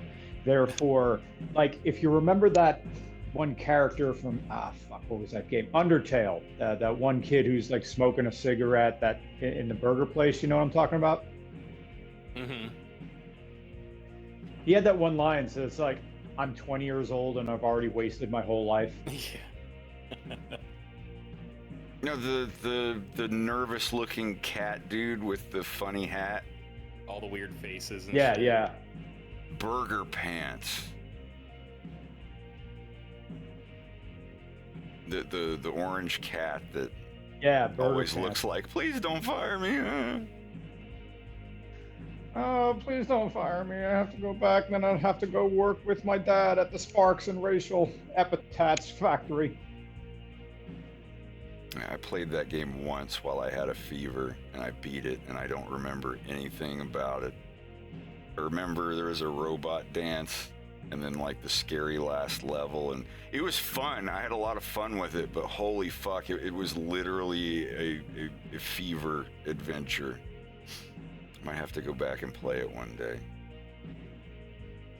Yeah, it felt like a commentary on games themselves, or this high chin stroking reflection on what adventure games used to be in 1989, but never were. Maybe, I guess. No, it is definitely good commentary on that kind of stuff. Thanks. So the Bronco just seems like that. It's a very cheaply made car that's $60,000, but like stuff inside, like the guy says, yeah, it's a Ford, and he's like pulling on the headliner, and it's already peeling off. Everything inside is cheap, it's thin, but the one thing it does do well is that it has this 6-speed manual transmission. So it's plus crawler gear, and I'm glad that they put that in there. It is a legit off-roader, overpriced to hell, but you know it works. And the crawler gear is so good. Once you put it into C, like if you look down at the gear shifter, it's a normal 6-speed, but reverse is up to the left, and normally there'd be nothing below you, but below that is the letter C, and you engage it like you would some of these some Fords and Mazdas. I'm not sure if BMW does this. I don't think they do, where you have your hand on the gear shift, and there's the little ring down below the gear knob, and you just pull up with it on 2 fingers, and that releases the gate, so you can put it into reverse. You know what I'm talking about? My Crosstrek does that. Exactly. It's a little ring thing you have to lift up and then move it to reverse. Yeah, I like that. It keeps. I've put 5-speed Japanese cars into reverse on the highway. You know, you think there's a 6th gear and there isn't. You accidentally shift into reverse and hit the dog teeth for a second. It's like, ah! Yeah, I've done that once or twice. So you pull the ring, you put it into crawler gear, and crawler gear is so low that you can take your foot off the accelerator. So it's just idling now, and you have your foot on the clutch, and instead of lifting the clutch off, you just drag your foot off the clutch pedal and let that clutch slam up. Spring right up like you're trying to intentionally stall it. Doesn't stall. It goes for just a second, but it's I don't know what the crazy ratio is, and then it just and now it's rolling at like 1 mile an hour. It's wild.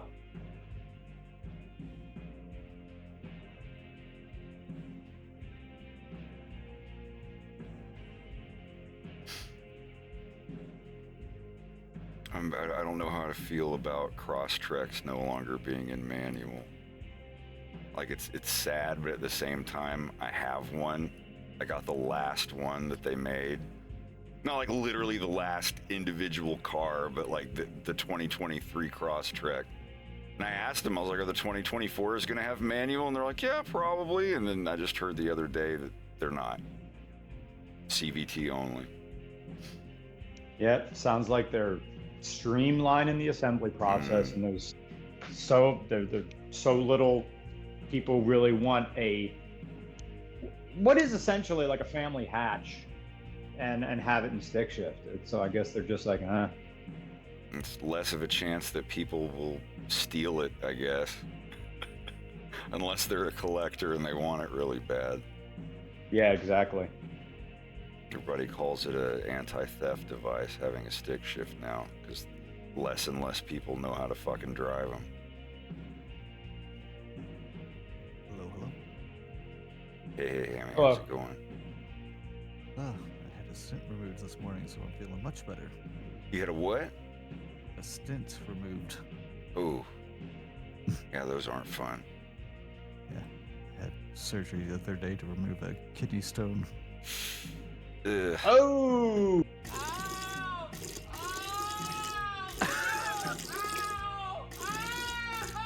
Sorry.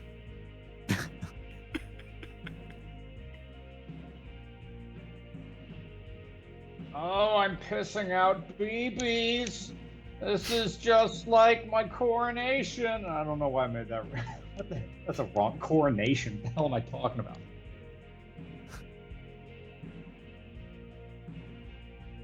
I'm pissing airsoft BBs. It's just like freshman orientation.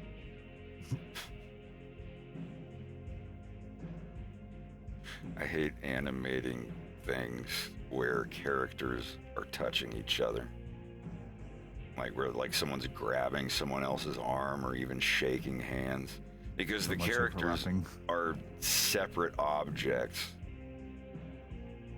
So I have to, like, I draw a wolf here, but he's gonna have a hand in front of him, which is the other character. See, this is basically what I'm doing here with this. Like, this is the character with the hands in front, and on wolf, I add a mask that punches out that shape. I found that's really just the easiest way to do it. Man, it could be a pain in the ass. This is my first time having 3 characters that are all like physically interacting with each other.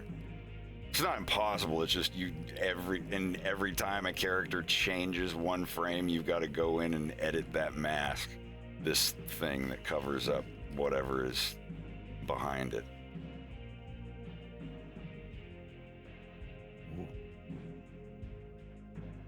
But it'll look good when it's done.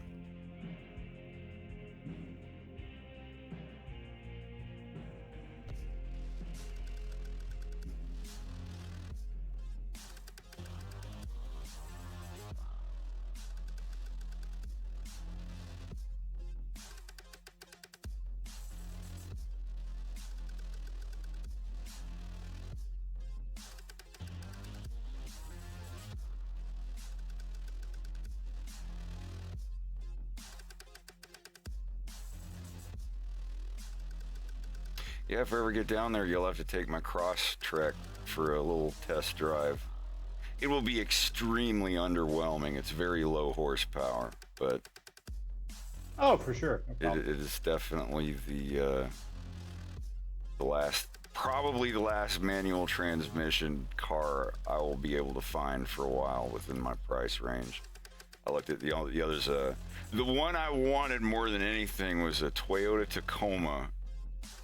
Double cab. Those things are like $70,000 with the manual and the cab that I want. It's like there's no way I can afford that.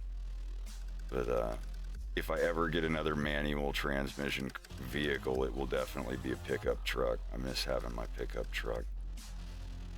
Having a pickup truck with 4 seats in it, that's insane. Yeah, it's awesome. Crew cabs. Yeah, you can get them, you can find them, but I mean, you're buying a pickup truck for life, and also the ability to drive around with your nose held high, that know that yes, this is a Toyota, and I am so much better than you.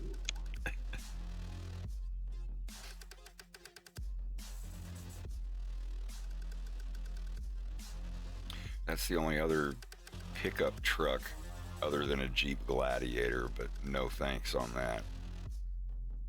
Jeep Gladiator just, I mean, it I don't know, I'm not one of those people that's like, oh, you drive this, you're a blah, blah, blah, blah, blah, or anything, but I don't know, it just seems unnecessarily expensive for something that doesn't look like it can haul that much stuff.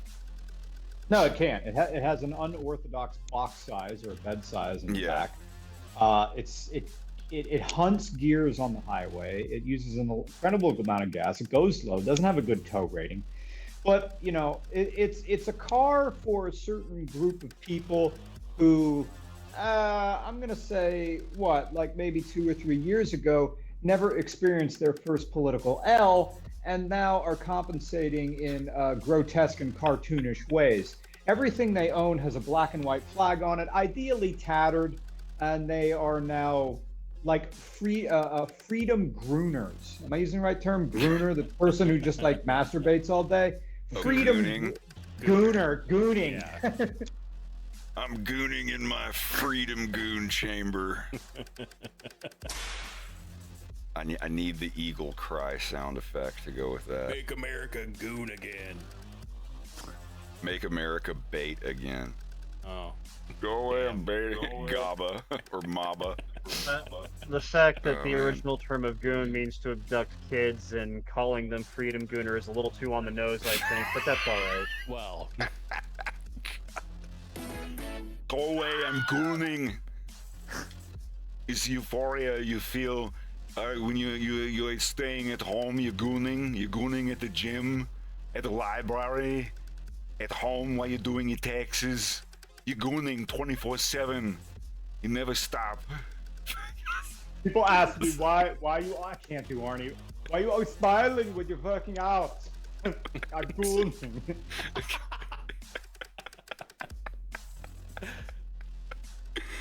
You got 24 hours in a day. You sleep for 8 hours. When you sleep for 6, and people see they need 8 hours, just sleep. Just sleep faster. 2 more hours for gooning. It's cutting too much time out of my gooning regimen.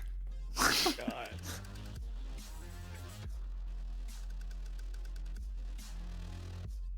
I mean, it doesn't look too bad, but I don't know any big, especially Jeeps with 4 doors. All my Jeep friends will be riding in their Cherokee or whatever from the 80s, and I'll look next to us and be like, they always honk at other Jeep users or Jeep drivers, and there was one next to us. I was like, look, Jairus is a Jeep. He's like, we don't honk at 4 doors. We only honk at the 2 doors. I don't know. I miss the old Jeeps where you had to seal up the vinyl windows to equalize pressure inside when you're on the highway. Brings back good memories. Yeah, they sold them with nothing. Like some of them didn't even have glass side windows. It was just like plastic. You zip them out. Yep.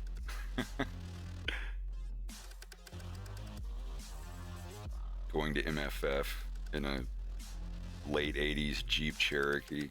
Or no, not a Cherokee. I think it was a Wrangler. What was it? Yeah, it was like I want to say an 88 or an 80 something Jeep Wrangler. That's why I don't know why I said Cherokee. Cherokee's the one that my mom drove.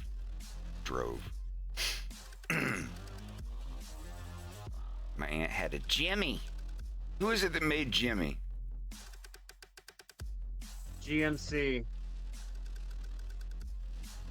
For a while, the GMC Jimny was just a super base model of the Chevy Blazer.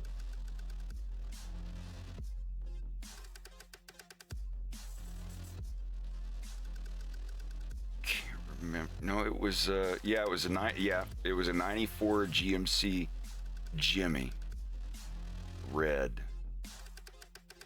I remember I laughed so hard every time I saw it. I was like, Jimmy, it's a word for wiener. Then my grandma had a 92 Corsica. Red, yeah, it was a 92 Chevy Corsica. That's what she drove us to elementary school in for a while. Mom had the 91 Pontiac Grand Prix.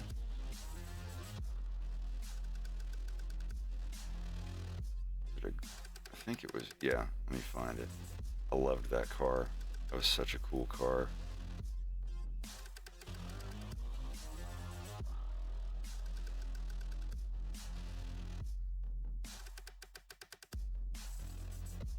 Yeah, the Grand Prix Coupe. This is such a classic. Yeah, this one on screen. Put it on the stream. This exact car, and the interior on this was so... It almost looked like Knight Rider, the little diagram it had on it. See if I can find the interior. I love those the door handles. They were integrated into the B pillars. So you go to open the door, there's nothing there. You have to know to look up. Oh, man. Yeah, here's some of the interior pictures. Golly. It's so sad because you can't really find too many of them in perfect condition anymore.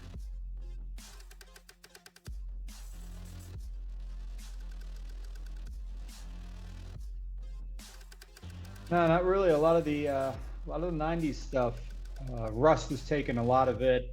When the ECUs go bad, especially the early OBD1s pre 1996,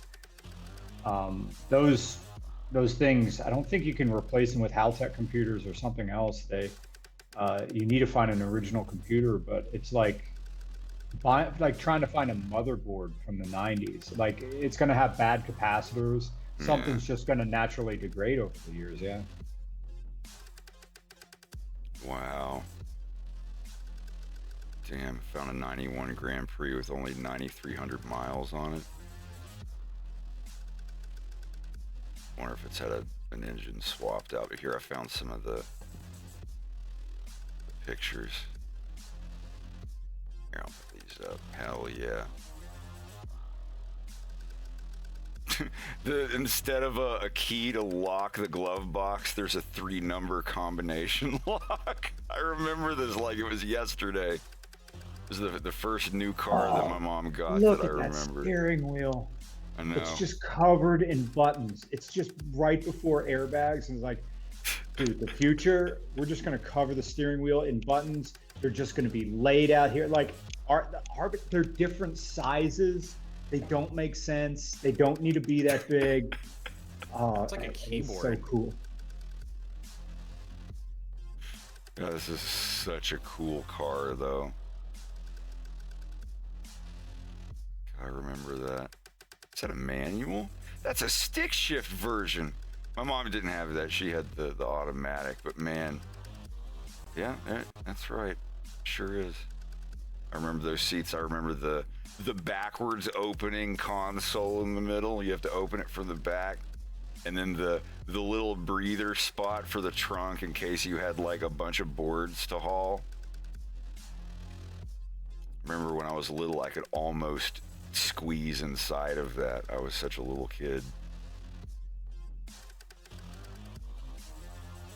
Oh yeah, this was the compass, like the Knight Rider looking thing. See, yeah, this picture's from one with an automatic. I remember the shifter on that. Yeah, close up of the steering wheel. This is the first car I ever drove.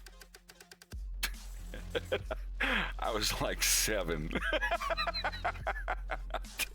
I snuck out and drove my mom's car up and down the road when I was like 7 or 8. It was not like on the highway, just on our dirt road. No, every single person that lived on the dirt road was like my aunts, uncles, and cousins. So I would just tell my mom, like, Mom, I'm gonna just drive the car up the road a little bit and back. I didn't like, there was never any other traffic on the road, but I did that. I just drove up and like waved to my uncle, and he's like, "What are you driving a car for, Matthew?" So like, my mom let me drive. And I just drove it back to my grandma's house. It was seriously like 400 feet up the road. But yeah, that was. I just did it once, and I was like, "That was so cool. That was so cool. I drove a car. Oh my god." And then I think I drove it a little bit when I was learning to drive, when I was getting my learners.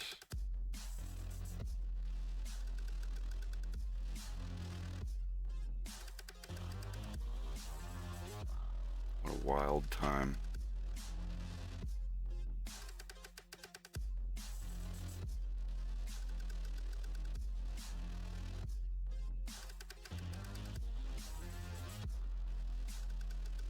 Man.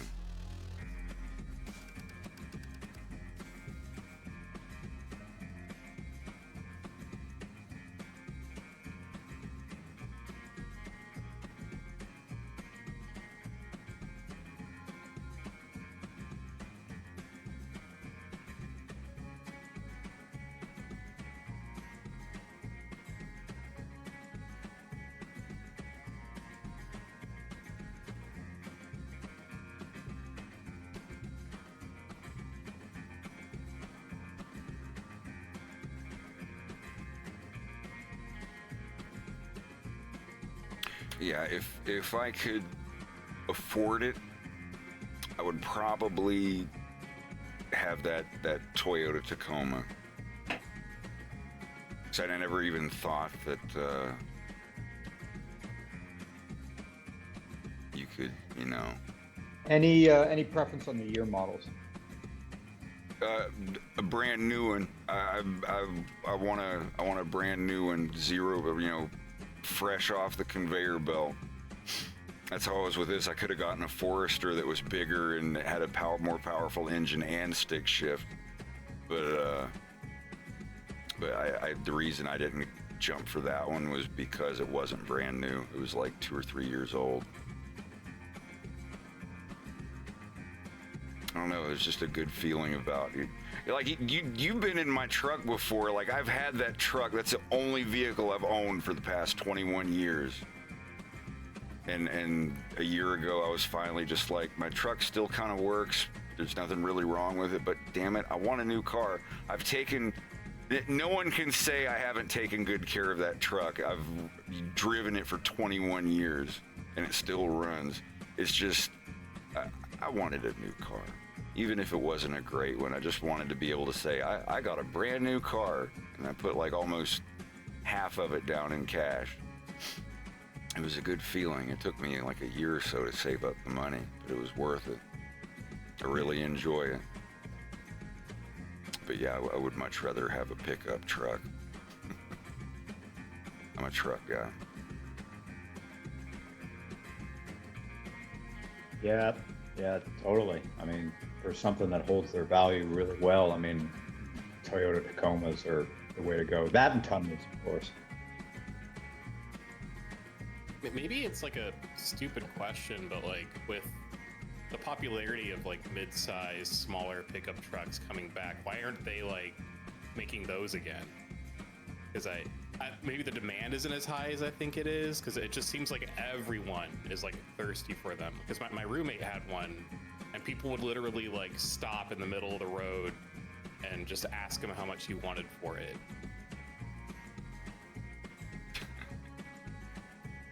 Are you talking about like the small pickup trucks of the late 80s and early 90s? Yeah. All right, you're gonna have to Google chicken tax, or I'll do it for you.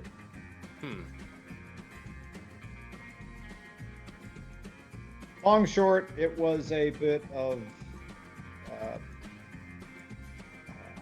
don't know what the word for it is. When you paper clipping or something, when you introduce a bill that has something attached to it that has nothing to do with the bill, but it gets passed anyway. Oh, yeah. So it was a tax on some sort of agricultural imported chickens, eggs, and imported light-duty pickup trucks under a certain size. Are you talking about a rider? Yeah, that sounds like what it is, yeah. The thing that's attached to a bill, whether it has anything to do with it or not. Yeah, I'm going to cheat and look up chicken tax. Long and short of it is it was a tariff placed on small pickup trucks that made them way too expensive to protect American manufacturers. See, the chicken tax is a 25% tariff on light trucks. Originally on potato starch, dextrin, and brandy. Imposed in '64 by Johnson in response to tariffs placed by France and West Germany on importation of U.S. chicken. Period. 4 years. Negotiations surrounding the issue was known as the Chicken War at the height of Cold War politics. Jesus, 25%.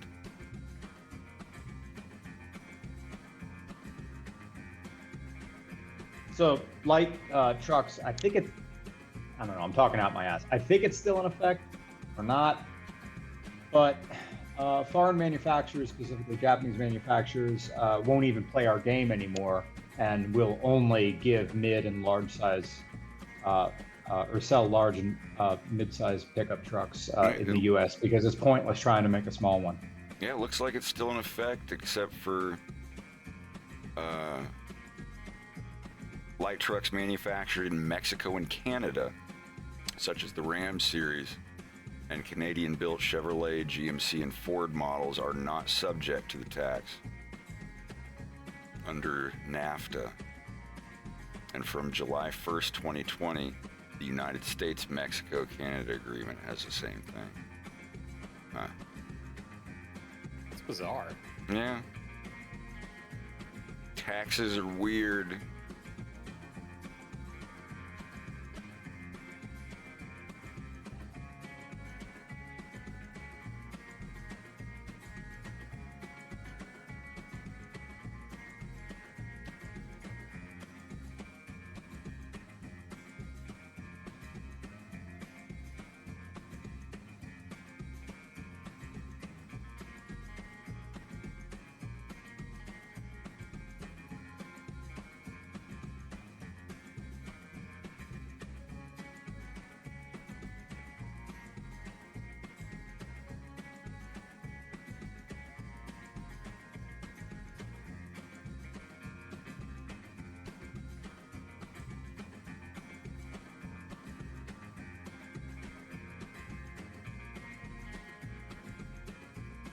Go. Starting to come together. And I'm going to have to... It took me this long to animate all these guys here for one frame. Oh, Lord. That's going to be fun. I'm not afraid. I just think it's going to be a bit of a challenge. Okay, it's been fun. Thanks for letting me join. I'm going to head to the gym. Yeah, for sure, dude. Have a good workout. Have a good one. Work it thick.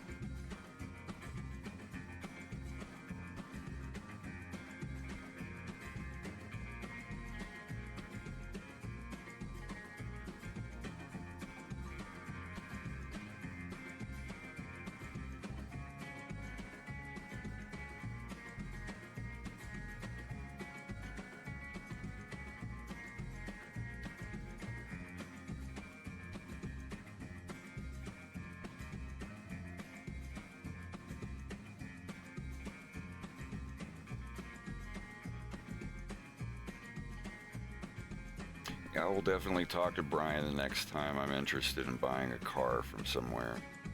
Mm-hmm. I mean, I did enough research on the Crosstrek. I know plenty of people that have them and say that they're fine, but I don't know, things might change in a few years. I feel like that's kind of the problem with buying a brand new car, but like the newest model, because I feel like you need like 3 or 5 years of time to go by to understand like what's going to go wrong with really it. Going to be like. Even with the Crosstrek, it's the same body model and everything. Nothing's changed about the 2023 since like 3 years before, and everybody says all the other ones were really good. Subarus have been pretty dependable, honestly. It's brought my credit score up in Canada. I now have a good credit score, not a great one, but that's coming, that's coming from zero credit. When I moved to Canada, I'm like, does my credit score come over? It's like, nope, you start at zero, at nothing like everyone else. But yeah, I'm almost at 700. My U.S. credit score is almost 800 now. So I still do all my other credit-related stuff I do through the United States because my score is fucking immaculate. I'll still have to wait and build up a little in Canada.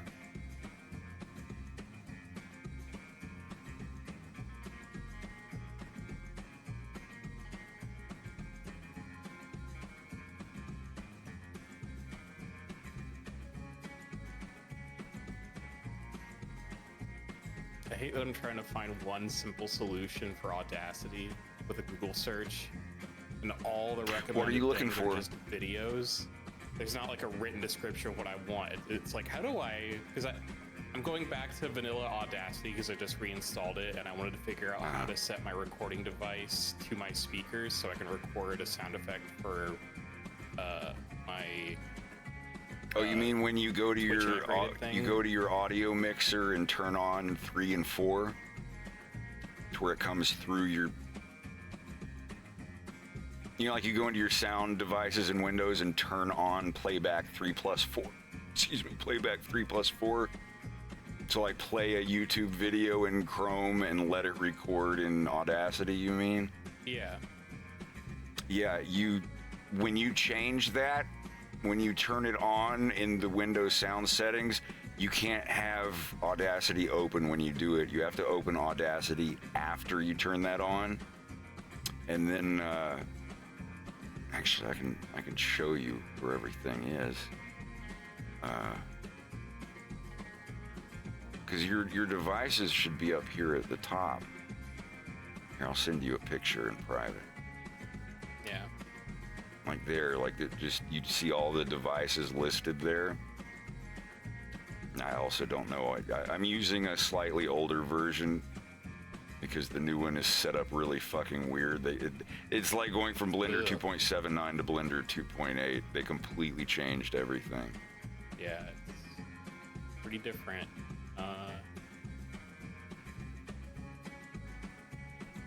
Also in your toolbars there, you'll see one called the device toolbar. You turn that on, it will show you all of the devices.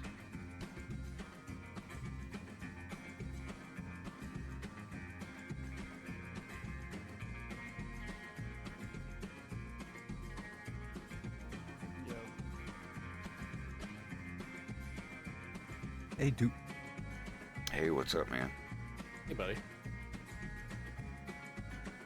Yo.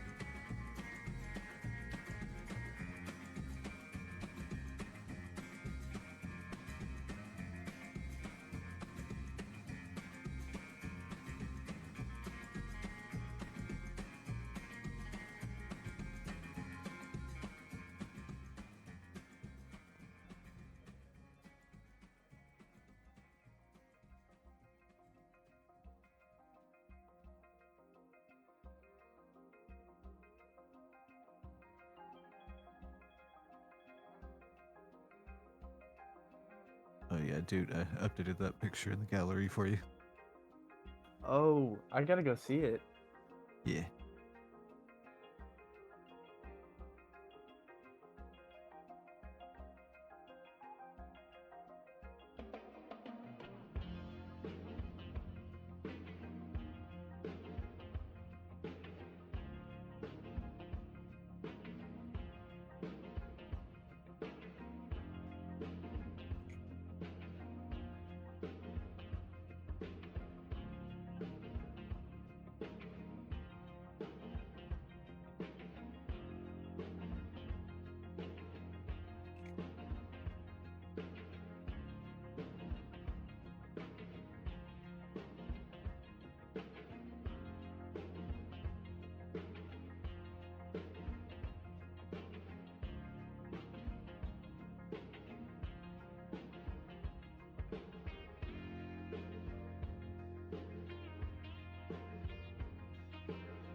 I think I'm gonna do something smart and create a separate email for applying for jobs, because every single company website, like, I have to put my email in, and I don't know if they're gonna like sell my information, you know? Yeah, they usually do. I have no faith in those things anymore. Like every job I look at now, it's like a lot of them require you to have social media so they can look you up. It's so creepy. And the grocery store here, it requires you to list your Facebook. If What? You don't, Yeah, like there was Jewel Oscar, not soap, not here. I mean, like in America. My bad. Oh. I can't say for Sobeys, but Jewel Osco. Like you're not allowed to have a Facebook that they don't know about. That's absurd. I don't know if they changed it, but that was even back in like 2012, 2011.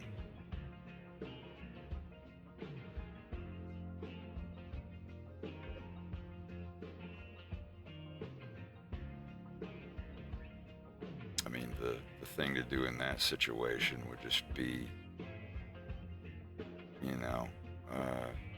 make a fake one, post some cat pictures, and then just never use it again. Like, here's me and my cat. I don't know, it just feels like they could, if they don't like something you say or whatever, that they'll find a way to fire you from the job or something. I don't know, it just seems very dystopian, social credit-y to me.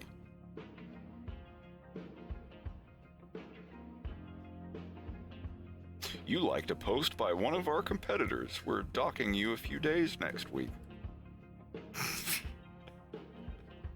As if hours aren't competitive enough. You gotta have the brownest nose in the building to get a full schedule. Yeah, that shit's in. Even back when I was working at places like that 10 years ago,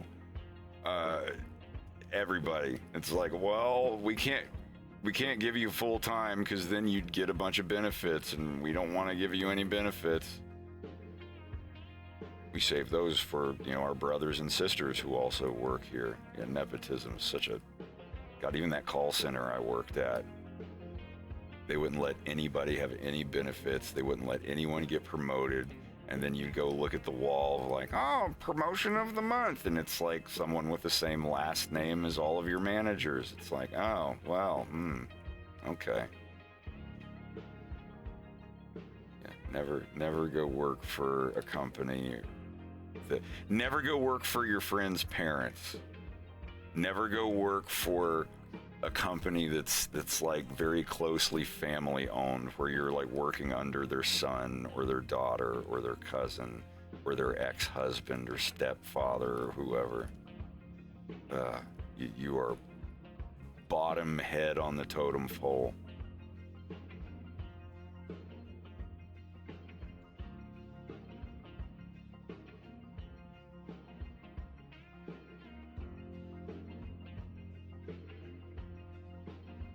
I hope I never have to work for a company ever again. Same. I don't know, sometimes I get frustrated with the work that I do, and I think about it, like maybe if I just got a part-time at a gas station or something. And that little voice in my head's like, never mind. I don't know. And it's not that I'm lazy or wouldn't want to do it, it's just I've been so out of experience, like dealing with people publicly in a customer service environment. I don't know if I could go back to it. It would depend. Like, if it's Well, just for like one, a really I'd have to be chill... making $30 fucking an hour, or I wouldn't touch it. If I were to go back into the workforce, I think I would do something like a marijuana dispensary, like just a really chill mom and pop kind of spot, not looking to move up, just like a cozy spot to work. That'd be really easy. I wouldn't even care about the weed benefits, but I don't smoke that much to begin with. Yeah, Greg's dad's got a bunch of big plants going. That's the thing. Nice. Like, if it's illegal to grow your own, I'd say that now, but I don't have any space for growing. If I could grow my own, it's legal here, but if I had the space and the time to do it, I would just do that and never buy weed again. I'd just make my own. Certainly could. Bubba and It's Wander definitely used to worth grow. it. Yeah, like y'all had. Yeah. like literally like a cookie jar full of the shit, and then some, and then some. Oh, we almost filled up like a gardener's like garbage bag once.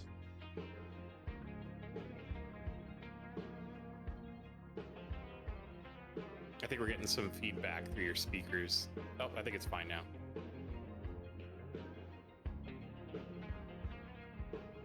Yeah, man, you guys had oodles.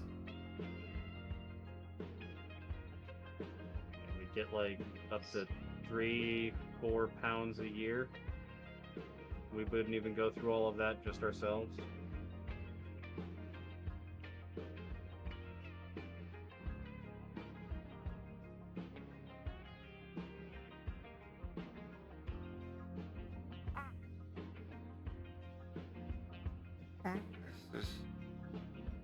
I forgot his turtleneck thingy.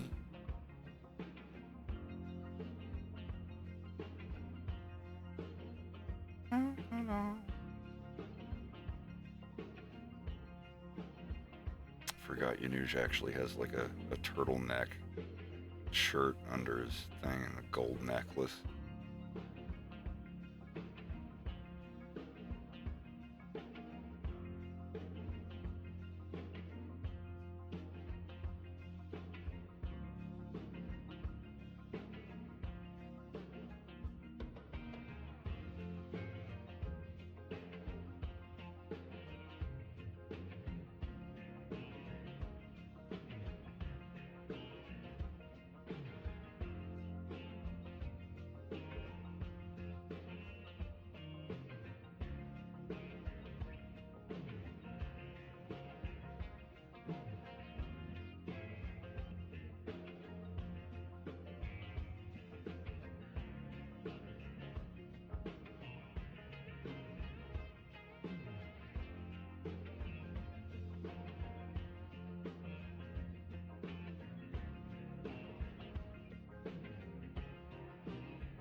Hey, that works.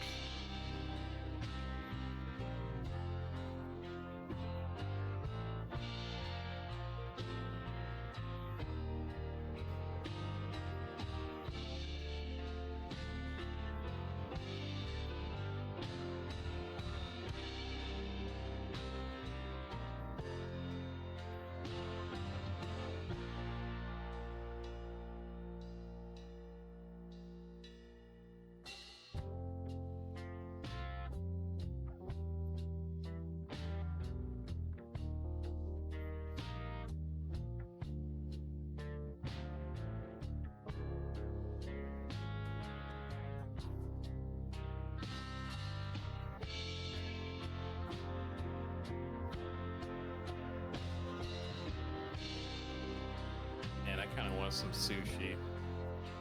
I wouldn't mind some either. Yeah, it's a hot ass day and some cold sushi sounds pretty good.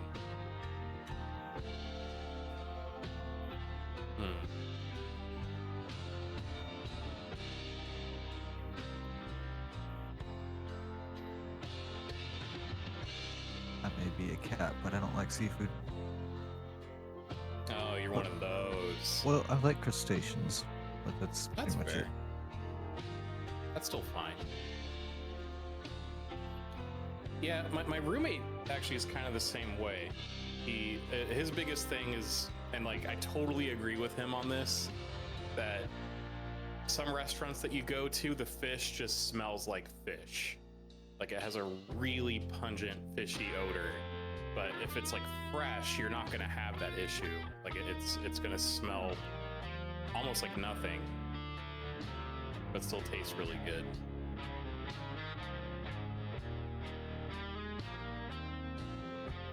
What is the name of the new band, by the way? The Teammates.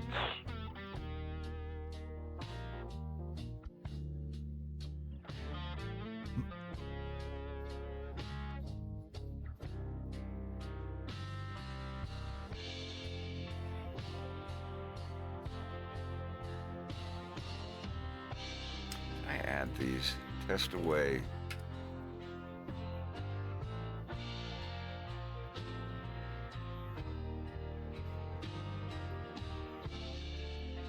Was there a command that you used to pull that up? No, I just pasted it from a notepad. You gotta have a bot for that stuff. I'm gonna have to do that for my throwables, I think.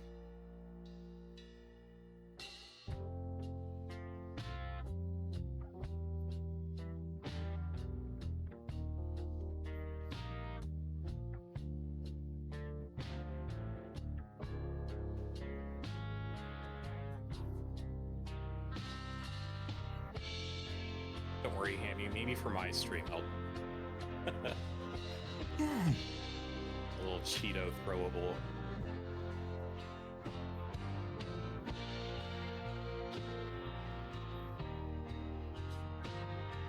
My man. Bug, I refunded your points because I didn't have it turned on. This in this new stream theme I'm using.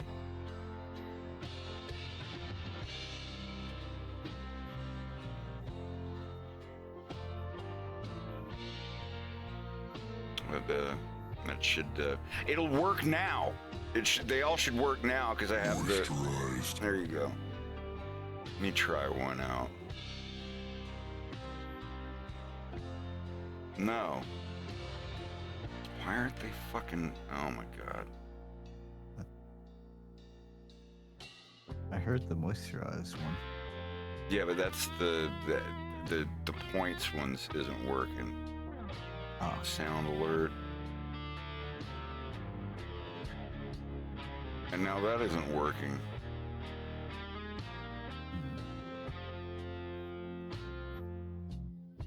Oh, well, it doesn't work because you're not subbed, but why are the other ones not going through?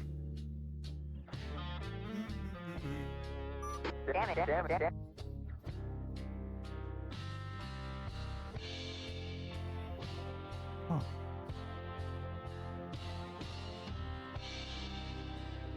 Yeah, why are the point ones not working though?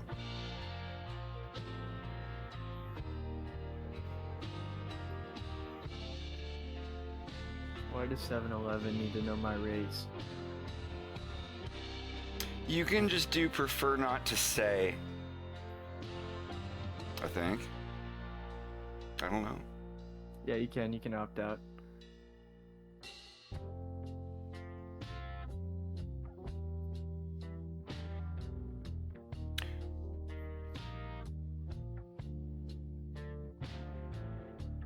Was there a reason that this didn't work? It's the trigger fire one, isn't it?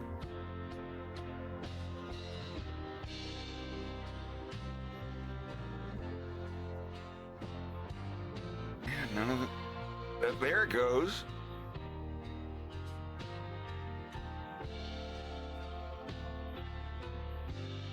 What?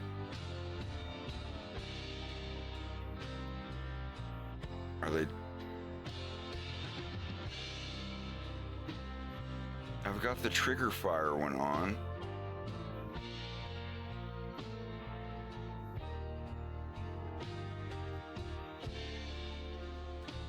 Why does this shit just not want to work?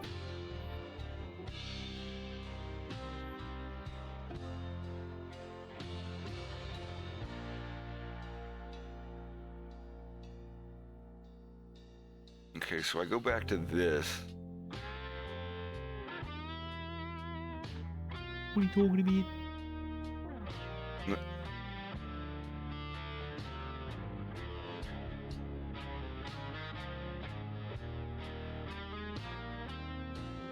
الرتتية ربيتية الرتشية ربيرية.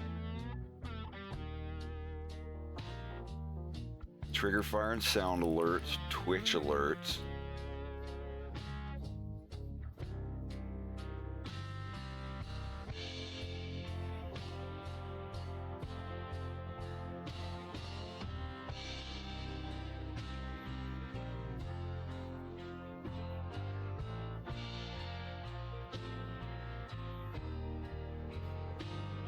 Yeah, it's the same fucking thing. Why is it? Okay, so now I have this one back up.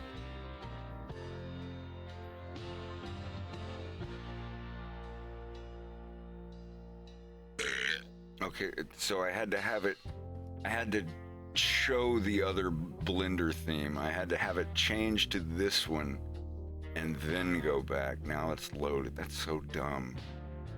And I have to remember that? Oh well, they work now.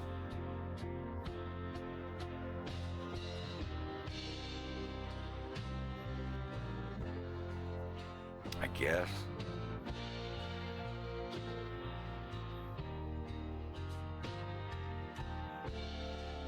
Cause if you're teetering and you're tottering, never mind to go down to home improvement.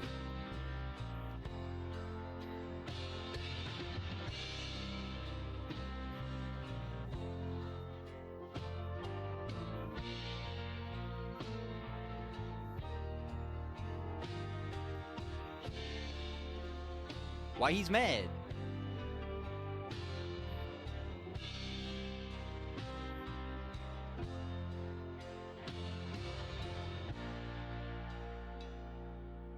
Daddy, chill.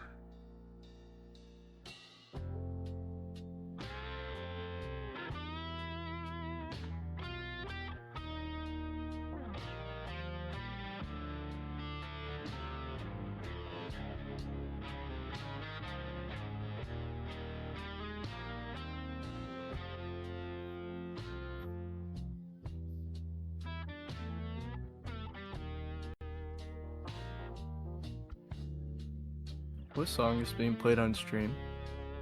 Everything Changes by Matthew Sweet. The vocals have been removed.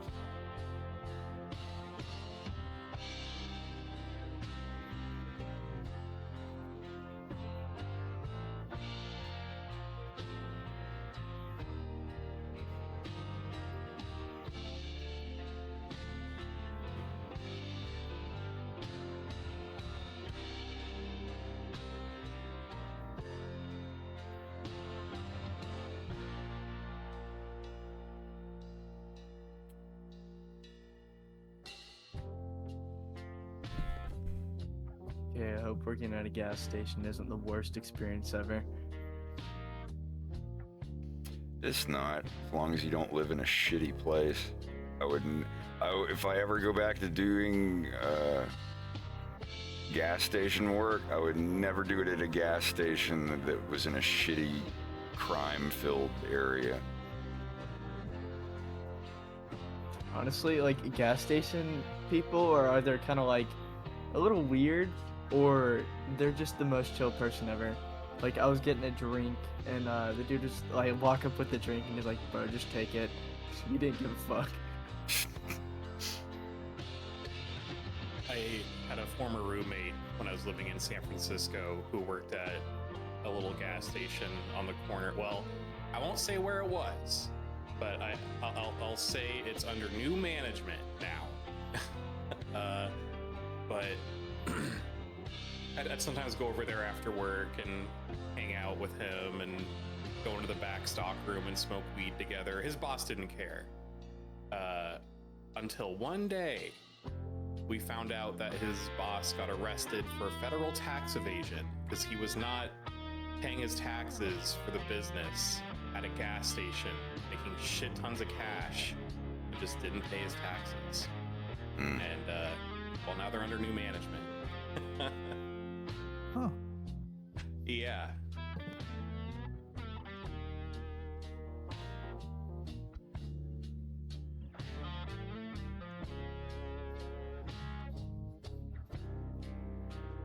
You know, it's not nearly as bad as what my old boss did, so.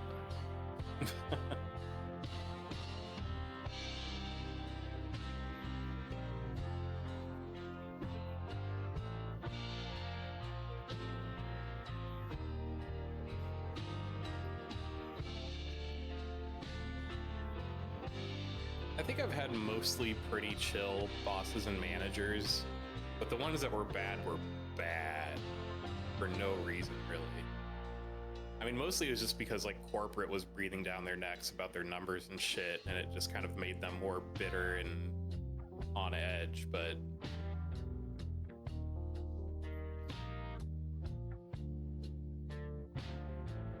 They also get a power trip off of it. oh yeah.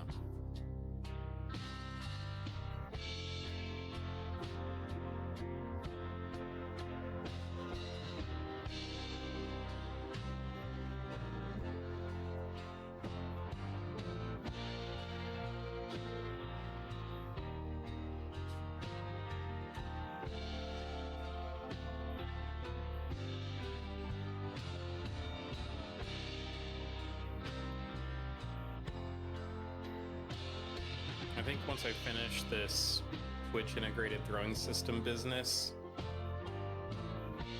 I'm gonna throw on some sunscreen and bike over to the sushi place. But when you finish up on your tits. Yes, after I finish up on my tits. Thank you.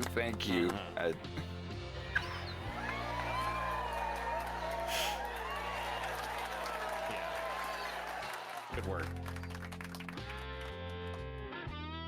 So do you live in like a really bikeable, walkable area? Oh yeah, definitely. What? I'm so jealous. I'm going in the... Sorry. Well, just my grocery store is like 5 blocks away. I'm like 2 blocks from a bus stop if I ever have to like go deep into downtown. It's like walk and bike everywhere. I'm wanting to become an urban planner, and my main goal right now is to like change a small town, like a smaller town, into having more walkable infrastructure so they can build off of that when they develop more. That is my main goal, because changing a big city, that's impossible. I couldn't do that. Oh yeah, it's already like built into the DNA of the city. Suburbanite car culture. That's like all my politics and shit is based around infrastructure. I'm just like obsessed with it. I don't know. That's cool, honestly. But Bub and I have a mutual friend that's all about that stuff. It's really fascinating.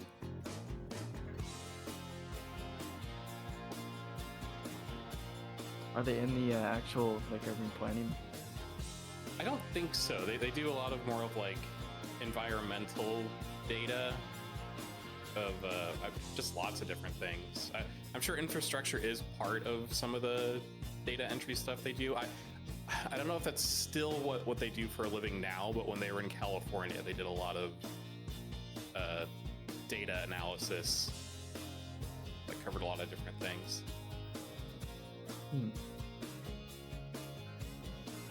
Yeah, there's this guy on YouTube I found that's all about trees and like how you should how cities should plan around putting trees in around streets and shit. And it's really interesting, and apparently actually affects the temperature of the city and all that. It's crazy. Yeah. Portland does a pretty good job of that, honestly, where I live.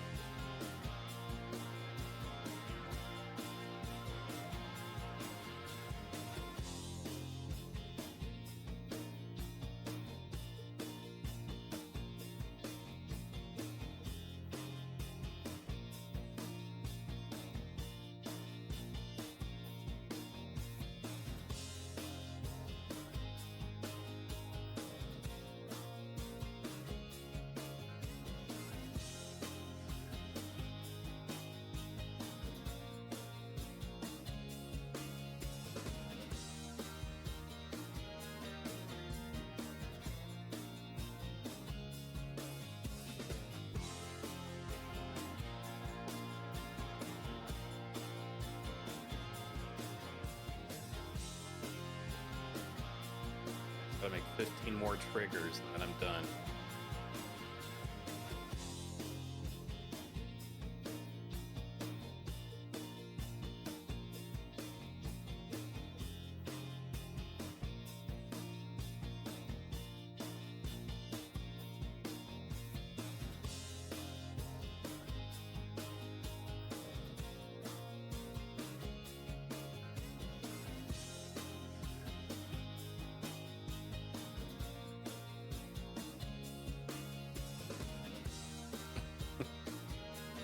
Tomas, there's a good chance that if you made that, it might actually taste good.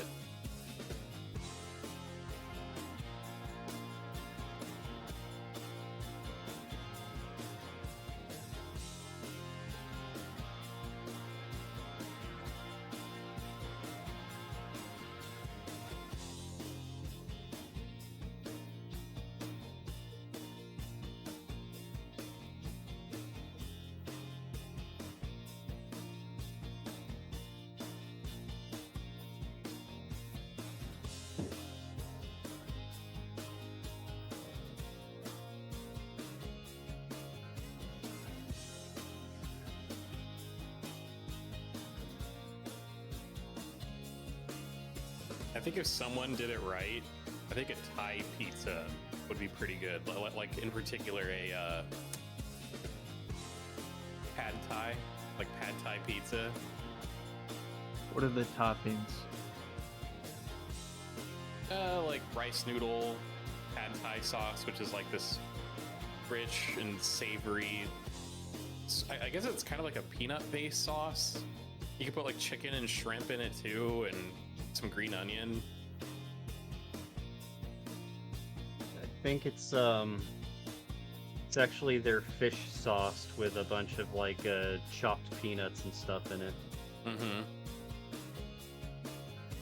Yeah, Their some fish recipes I've sauce seen by calls for Phelps peanut butter.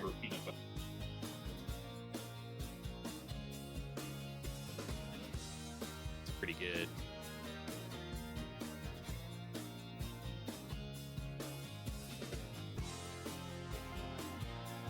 I think you can pizza just about anything.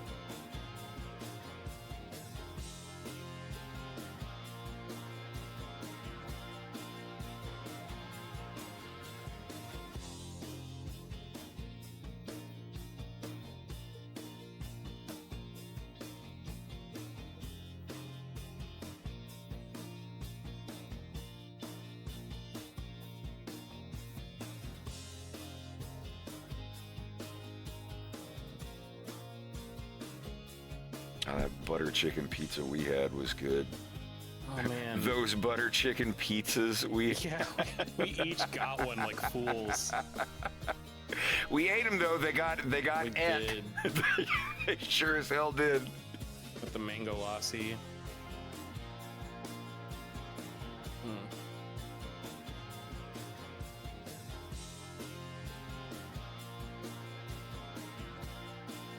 Strawberries and cream pizza. I'd do that. A dessert pizza. Oh yeah, man.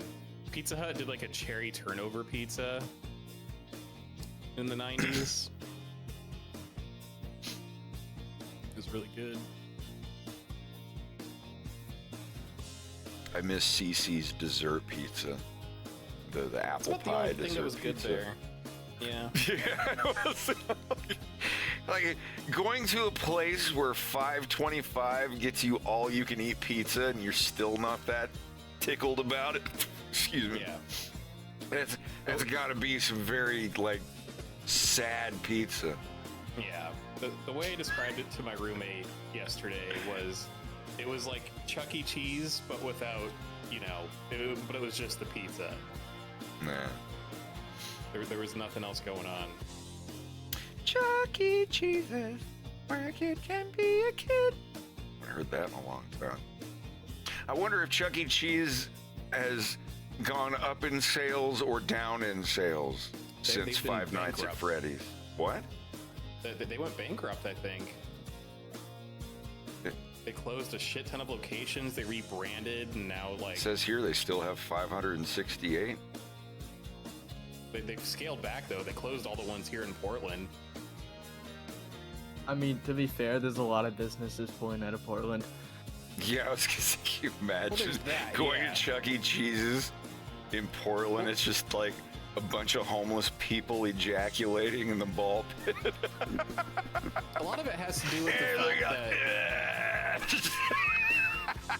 because their whole sell was like arcades and stuff for a while, but then like games just were put on phones, and that's all kids really did.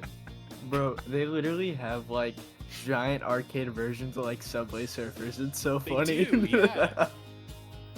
Charles Entertainment Cheese. Is entertainment really what the E is? Yes.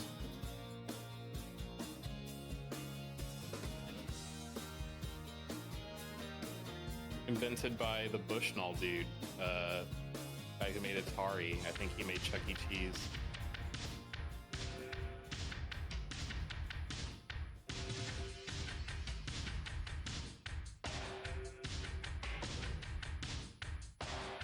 This is going to be such a pain in the ass to animate.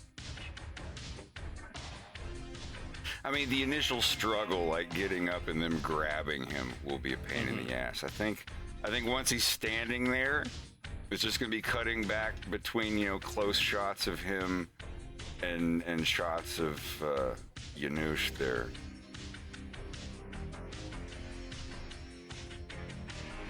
I don't know.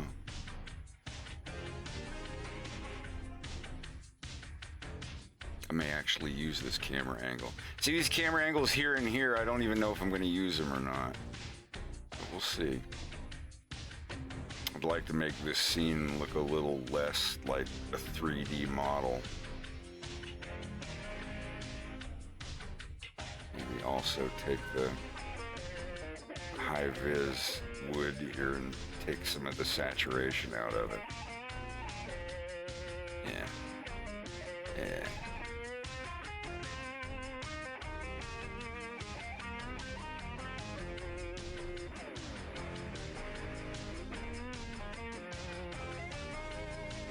Seemed a little too red.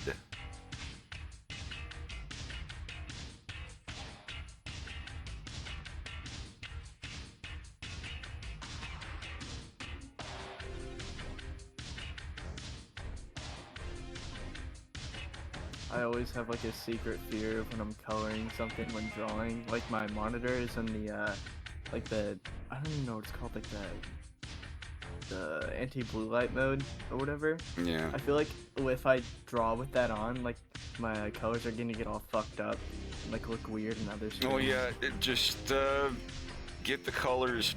Like all you gotta do is check the colors with it on regular mode. get the colors the way you want them to look, where you know that they're going to look right, and then turn the mode back on and just keep drawing. Just check it from time to time if you need to. But honestly, once you get the colors looking exactly the way you want them to, you could do it in black and white mode, and they're still going to turn out fine. I was a little annoyed when I was working on my model in Unity, because I can't, my toon shaders, I can't export them over into Unity. I have to make whole new toon shaders within Unity itself. And so I took my hex codes from Blender and just copied the colors over into Unity when making those shaders. That worked out perfectly.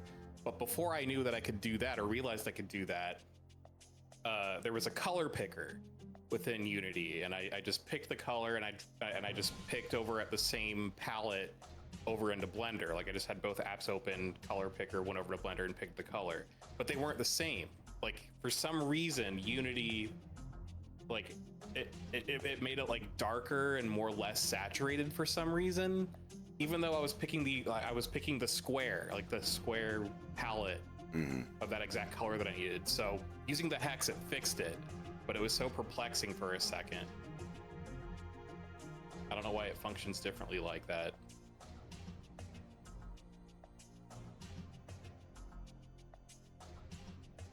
That's why I was telling you, Bubba, if you plan on using toon shaders for your model, still make them in Blender anyway, so you can see what it looks like. Yeah, we'll see what I do. I like the way that yours is shaded, but I'm not quite sure exactly how I want to do it. I may just do it like flat color and let the lighting do all the shading. We'll see. Mm-hmm.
It's nice to know once I have this scene finished, I'll have over 10 minutes done of episode 3.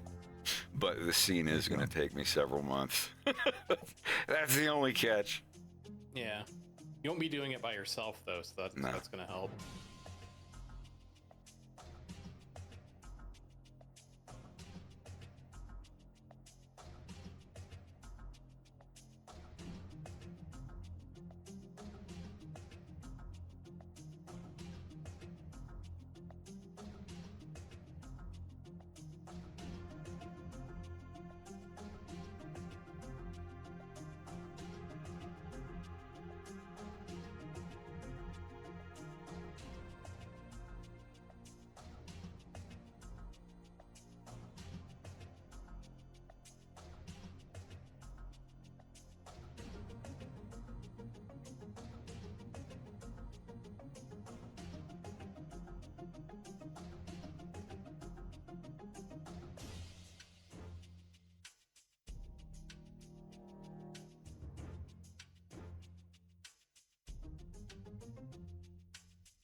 This is the menu music from Unreal Tournament, if anyone's familiar.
Gives it such a different stylized look.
right. I'm gonna take a screenshot of this and see how it looks.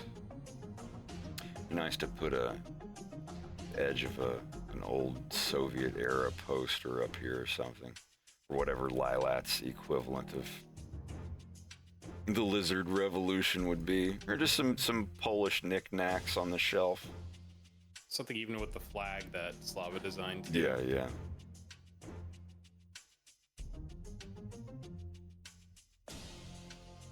Well, I finished everything.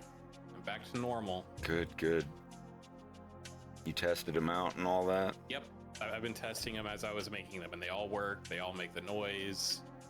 Particle effects work.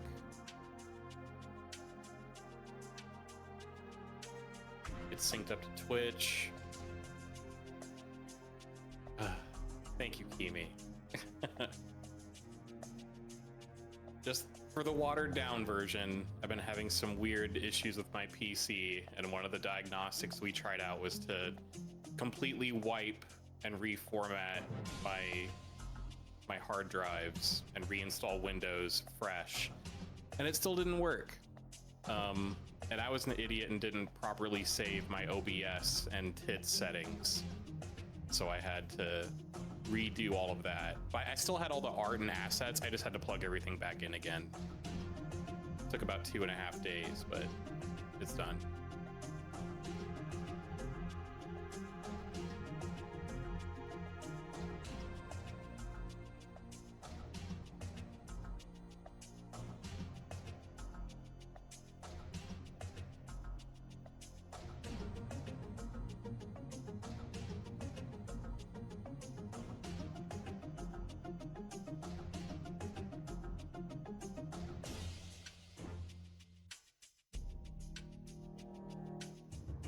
Yeah, and thanks, y'all. True, Av, yeah. I feel like things are in better shape now, too. And it's inspired me to want to do different things. I want to update my stream format for the beginning of next year, I think, is a good timeline. New Rex, who dis? Yeah.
But yeah, I'm gonna definitely add some non-3D assets to these rooms. Even with the outlines, it still kind of looks a little too 3D to me. Just a little bit. Once I add some more stuff lining the walls and all that, I think it'll look better.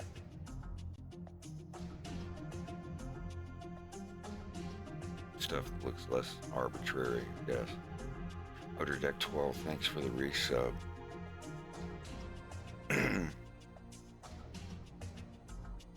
Always appreciated.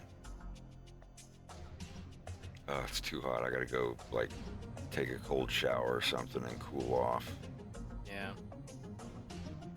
Blech. Let's go see what Pat Cloud's doing. So, thank you all for coming out. I'll probably be on here tomorrow, or Rex, or both of us. We'll see. Until then, I'll catch you all in the next one. I'll definitely be going tomorrow. Have a good one.